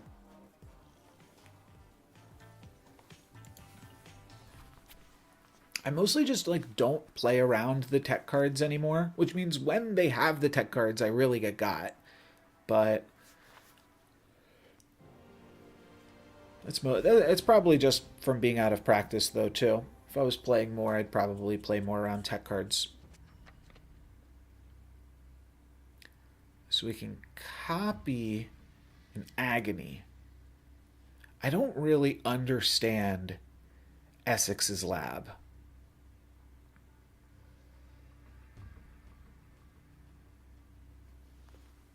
Like, we can play a Nico there to put a bunch of points on Agony, but it could also just destroy the Agony and put a bunch of points on Nico.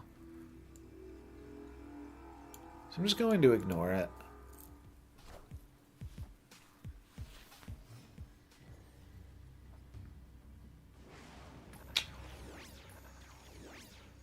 That's a bummer. I wanted that card.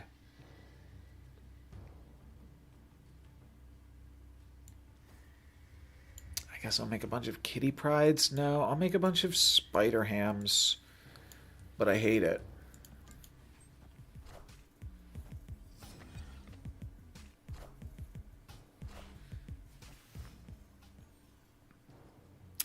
We can take out Jenny Kale. That is pretty good. Okay, if we find a payoff, I think we're actually in the driver's seat again. Let's snap. We're taking them off their turn 2 play. We're Spider-Hamming them twice. We could be Spider-Hamming an Infinite. Probably not, though. And then we have the Shulo. I think that's enough stuff, at which point we could snap. So this could be like an Electro, which then they could blink.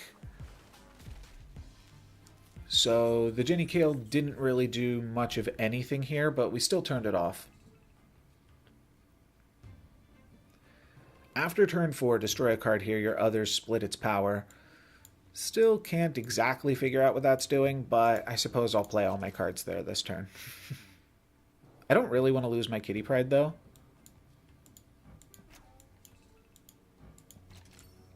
So maybe I'll just do this.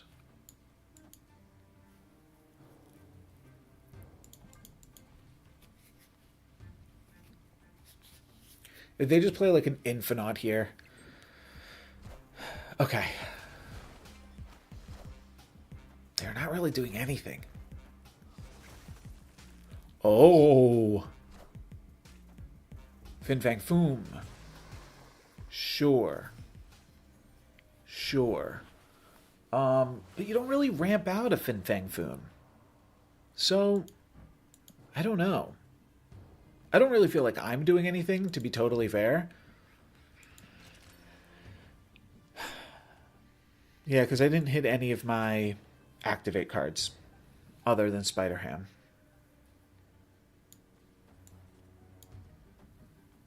It could be a Galactus. I like kind of play around that by doing this, I suppose. I mean, Wave certainly implies Galactus, and I guess so does the Jenny into Electro. Okay. Sure. And I just have a bunch of dumb cards to block a Fin Fang Foom. Yeah, I guess this is better than just throwing away my kitty in case they do have a Galactus. I don't know why I'd really... I mean, the kitty here, like, tosses Prio even harder.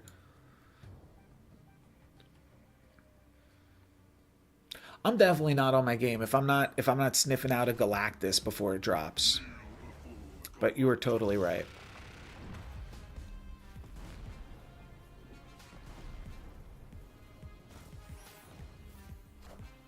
I guess activating the chamber, all that did was give them more points to Fin Fang Foom. But I still think this is... it's 15 plus 11. It's 26 points. Like, this beats Null.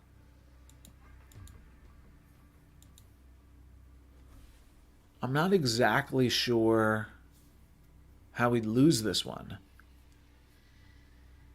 Fin Fang Foom is 18, puts them up to 24, and we drop 26 points just this turn. What else do they have, though? They have an Agony and a Galactus. Well, that's less than Fin Fang Foom. Okay. I guess, I don't know.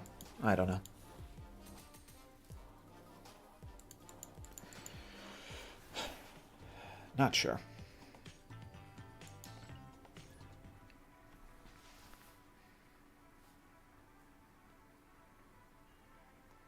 To not get Infinite last season and then get Infinite 2 times this season will be kind of a thing. Like, I'm not sure when I'm going to find the time to get Infinite again. But like I said, I'm probably only going to play for another 10 more minutes.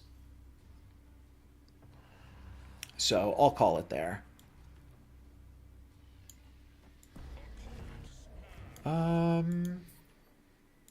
Yeah, why not? I mean, we had the Shulao. But what if they're like a destroy deck or something? We could have stuck with it with Shu, but and the ruinings of a location. I will say I'm tempted to, even though I've got to go and like start making dinner and stuff in 10 minutes, I'm kind of tempted to leave my game open and just try to like hit Infinite later tonight or something.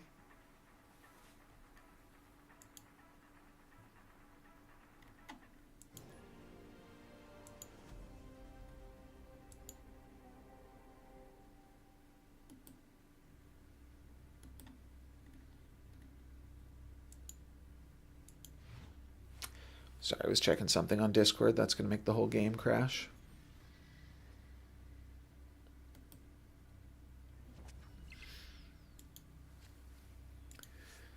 And it was a fair reminder. It was just a reminder to make sure your account is linked if you are trying to earn Twitch drops right now. It should tell you if you go check out the drops dashboard. Make sure you're earning the drops. That's another thing. I don't know if I earn drops from streaming. Be cool if I did. But I don't think that's how it works. All right, what do you got for us, Nico? I mean, I already have the Shulao and the Agony for Muir Island. All of this seems pretty fantastic. And I already have the Deafening Chord for the Craven. Devilish Play, thank you for the raid. What's up, Lauren? And all my other Snap Prentice fam. Thank you for the follow as well. How did the stream go? How you liking the new card? And I'll catch up on what I'm doing here in just a moment. Maybe, Lauren, maybe you can actually tell me what I'm doing. And that will make more sense in just a second. Well, it's all good. It's all good. I don't normally stream that often, so that is definitely possibly why. So this is a season all about traveling back to the past, right? Oh, that's a bummer.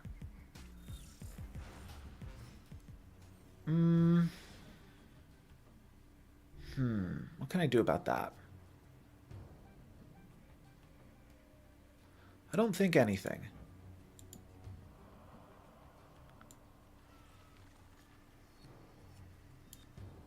I think I can just play my cards.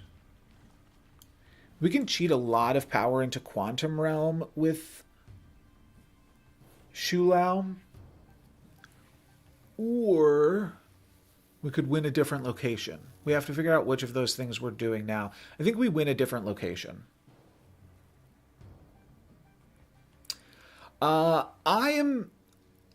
That's fair. That's fair. I am playing a thematically appropriate deck because I'm playing a deck from 2-3 seasons ago.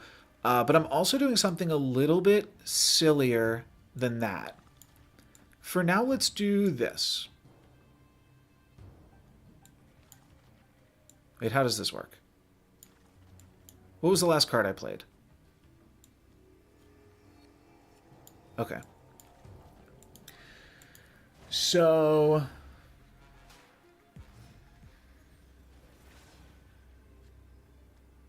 yeah, that could be useful too. I don't know what my most recently played card was. It might be this. Like, do I have to do this? And then just hope that this Kitty Pryde is enough? Somehow? It can't be. My opponent's playing move. Wait, won't all this stuff just move, though, right now? Maybe we have that, then. Okay, maybe we do this. And all of their stuff moves.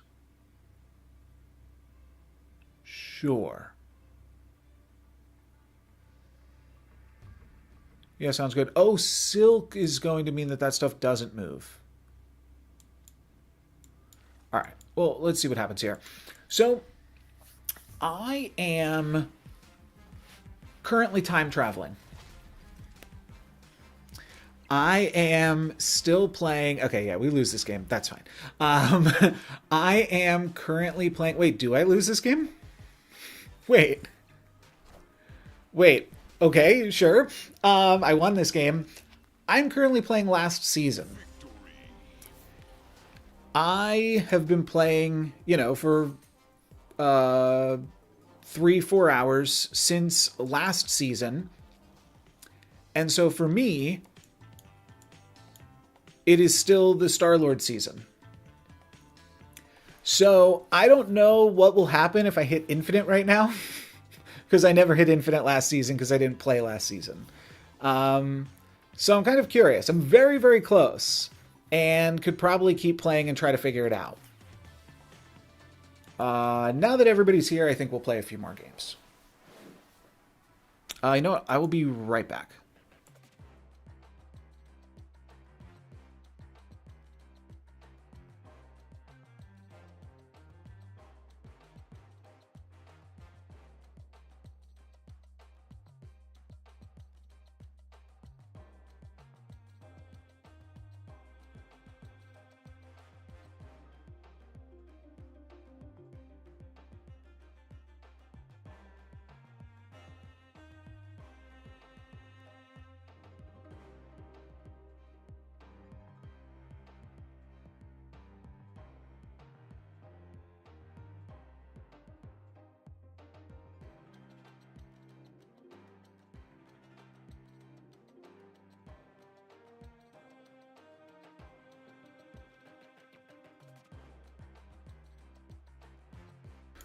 Just checking on my dog because I would have otherwise let her out, but she's looking good for right now. Here she is.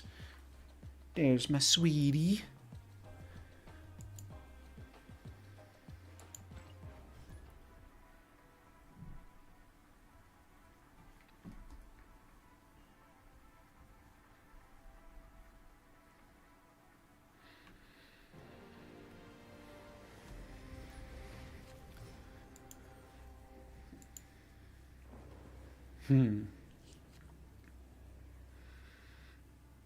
Yeah, she's very fluffy. I just gave her a bath last night because um, one of my neighbors has a puppy that she likes to roll around in the dirt with. So she just got a bath and now she's fluffier and cuter.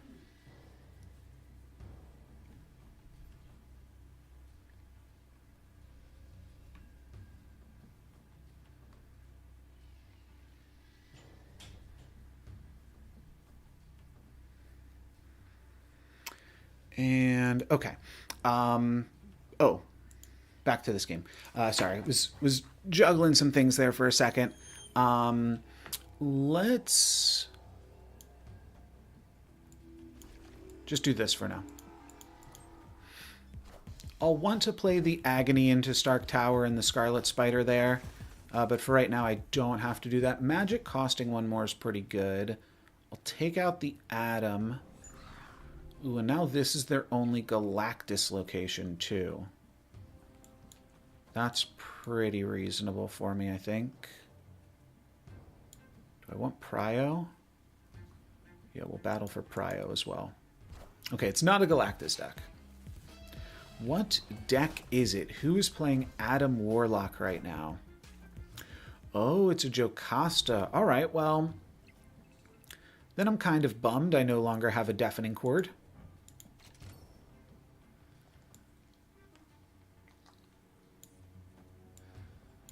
Hopefully we don't have to retreat.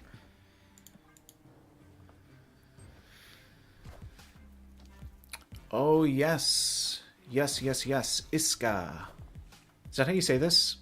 I think it's ISCA, right? I haven't seen this card yet. This is a card from the future. The future past. If we stay in it here...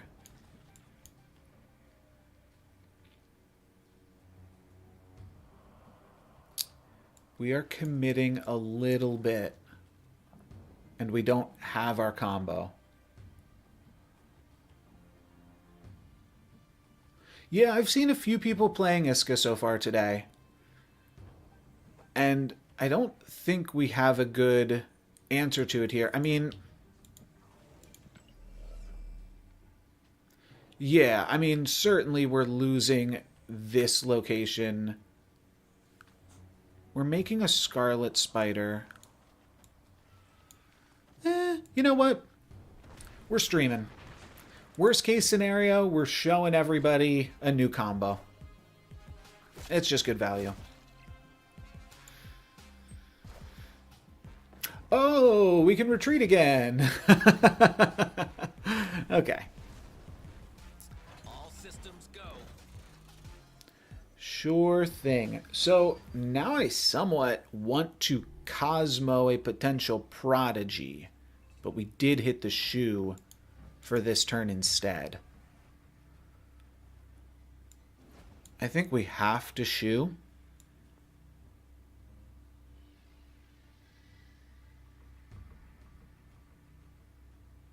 And we're just letting the Iska double up, which means this is never great. I guess they don't have the Invisible Woman, but like, we're just going to let this Iska double twice. Yeah, let's just retreat.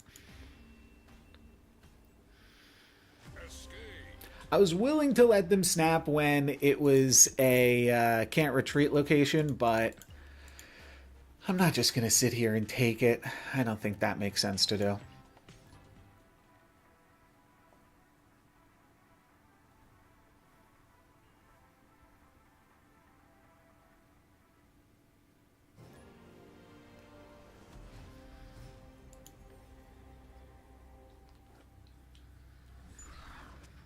Another Savage Land game. I'm going to save the America for Nico Draw 2, just in case. Just in case. Oh, this makes me wish I had just played out my hand, though. But I've got plenty of Merlin spell targets. And I've got a good Deafening Chord target. Yeah, Iska just feels like it's just going to win a location no matter what happens, which is pretty scary. Um, I think this makes sense to Deafening Chord, especially if it's a Star-Lord gamer. But I think I snap to Nico draw 2. Then we might get a 0 copy of a card from our hand here, which is kind of weird. Monkey Foo 69, thank you very much for the follow. And oh, I guess that does make me want to keep Iceman or America in hand. What should we do for that? Yeah, that's really going to help me make this decision faster. I think I'll keep the Iceman, because Iceman is really good against a potential Star-Lord. Oh, Deafening Chord good against both of those cards now.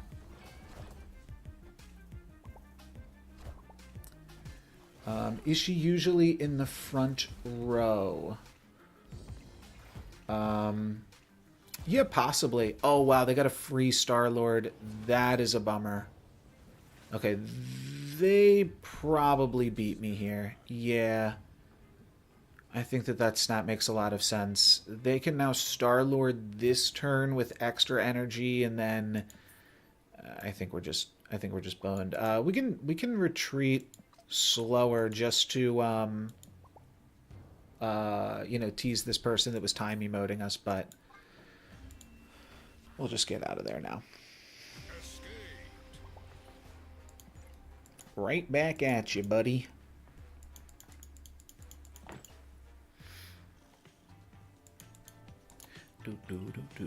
The main reason to stay and play for last season is the 6th season song.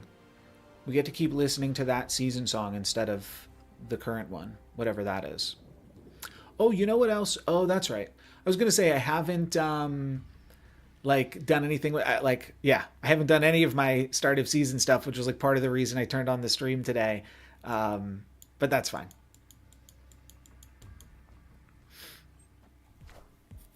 I was thinking we could open up collector's reserves, we could see what the new conquest variant is, but yeah, we're not really doing any of those things.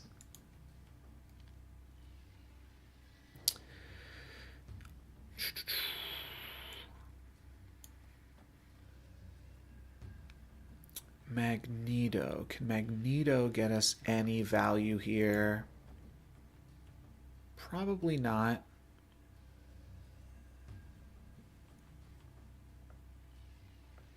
I mean, the thing is, if you just play her early, like, you just, like, let her start to trigger more times. Like, if you can make her trigger a bunch of times and then play her in the front row, it doesn't even matter if Fin Fang Foom steals a bunch of power from her, because then she gets to double again. And I'm sure there's scenarios where that's close, right? Or maybe would the math never work out if Fin Fang Foom steals all the power and then it doubles? Oh, Cosmic Ghost Rider. Sure, sure, sure. I have Maverick and Shu Lao and a way to trigger it every turn, so I don't think I'm ever retreating to this here.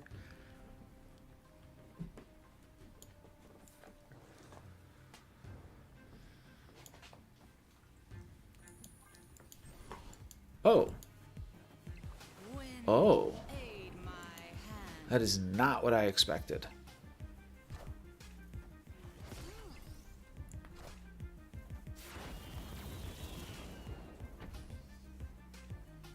They have a cheap Red Hulk.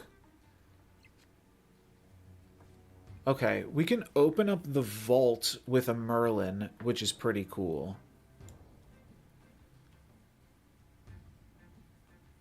I think I just have to give away the flooded location, though. Sure. I need to rip a Merlin spell here. The only other thing I was thinking is like Magneto to pull these cards so that way we don't lose to this location. All right, do we find the Omniversal? We do find the Omniversal. So now we can just open up the vault. Though now we also have Scarlet Spider. Oh, gosh. Maybe Scarlet Spider is just better against this thing always.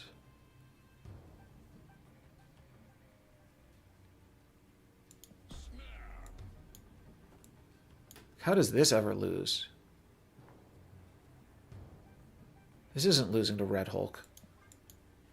Could lose to Cosmo. But this feels pretty good. Oh, okay. Well, I guess that's how that can lose.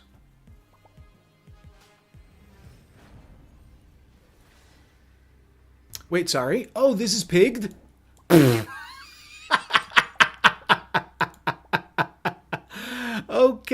Okay, buddy.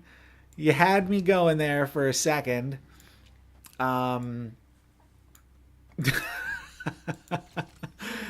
is hilarious. I wonder if like they're just baiting me and they have the Cosmo slash whatever card, but I'm gonna stick with it. Yeah, the Stardust, exactly.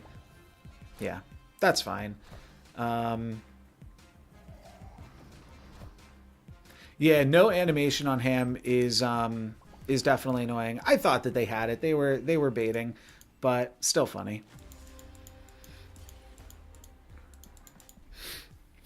With that, you know, maybe we call that. I was planning on wrapping up at around this time anyways, so maybe we say now. I'm definitely not hitting infinite. And you know what I will do here, though, is let me just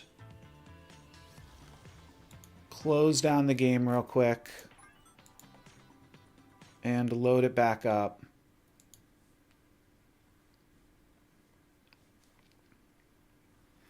So I can see if we actually got the rewards from hitting 90. I can see what happens now when we actually load into the season. Okay, looks like we are now on the new season. And I guess just as a reminder, as I wrap some things up here, I don't know if I'm going to be doing any more streams. Like, I could definitely see streaming again tomorrow just because, like, the drops are on and it's a good time to be streaming and promoting the new season of Marvel Snap. It's telling me I'm rank 95, but I think that's about to reset back down. Okay, yeah. That'll go back down to 73. All of this stuff gets converted. Beautiful. And Sifu, thank you very much for the follow as well. Oh, look at that. A Trad Moore variant of Cyclops, but it's like not quite, it's almost like a meme with those lips. It's like sexy Squidward lips, isn't it? Is this sexy Squidward Cyclops? Possibly. Okay, oh, we got to listen to the new season song.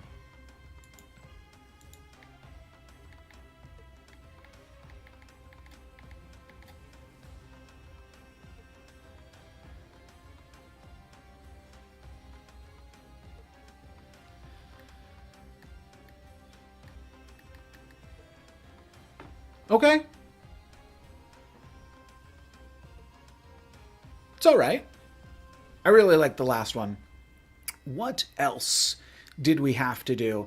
I guess we can open up some collector's reserves until we get like 4 gold tickets, 3 or 4 gold tickets. There's one. Dan Hip Debris. Debris might be... debris stock might be going up this season. They give me tokens? I guess it can give you tokens, just normally there's an animation that plays. I guess that's the new you got tokens animation. Okay, it's all just small up here. Sure, for customers only. Yeah, it's less exciting to get stuff, but 2 variants, 2 Dan Hip variants even. Pretty good on the variants run for the new season. Titles we pay no mind to.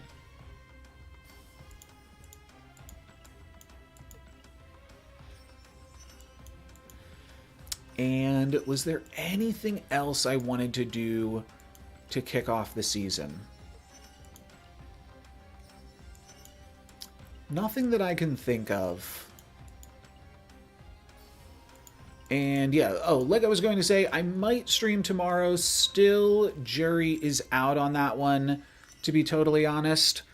But just to plug some of my other content, I have new Slay the Spire videos coming out daily right now in a lead up to Slay the Spire 2, which comes out on Thursday, at which point I will have daily Slay the Spire 2 videos coming out every day. That's what daily means. And usually one other upload every day as well. So 2 daily uploads on YouTube. That's part of the reason Marvel Snap's taken a little bit of a back seat for me recently, but was happy to play and stream some of that today. And I think that is going to be it for me here. So I am going to see who is available to get raided.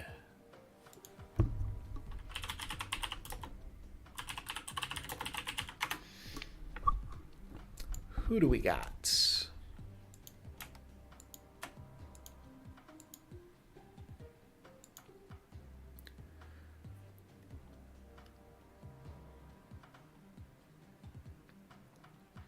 We got King of Canada, fellow Snap Prentice. That's who I saw first. So let's give it over to them and go say hi. Cool. Thank y'all very much for watching. And as soon as I get this loaded up here, excuse me. As soon as I get this loaded up here, we will head over and say hi to the king. Cool. I'm No Lex Given. Peace.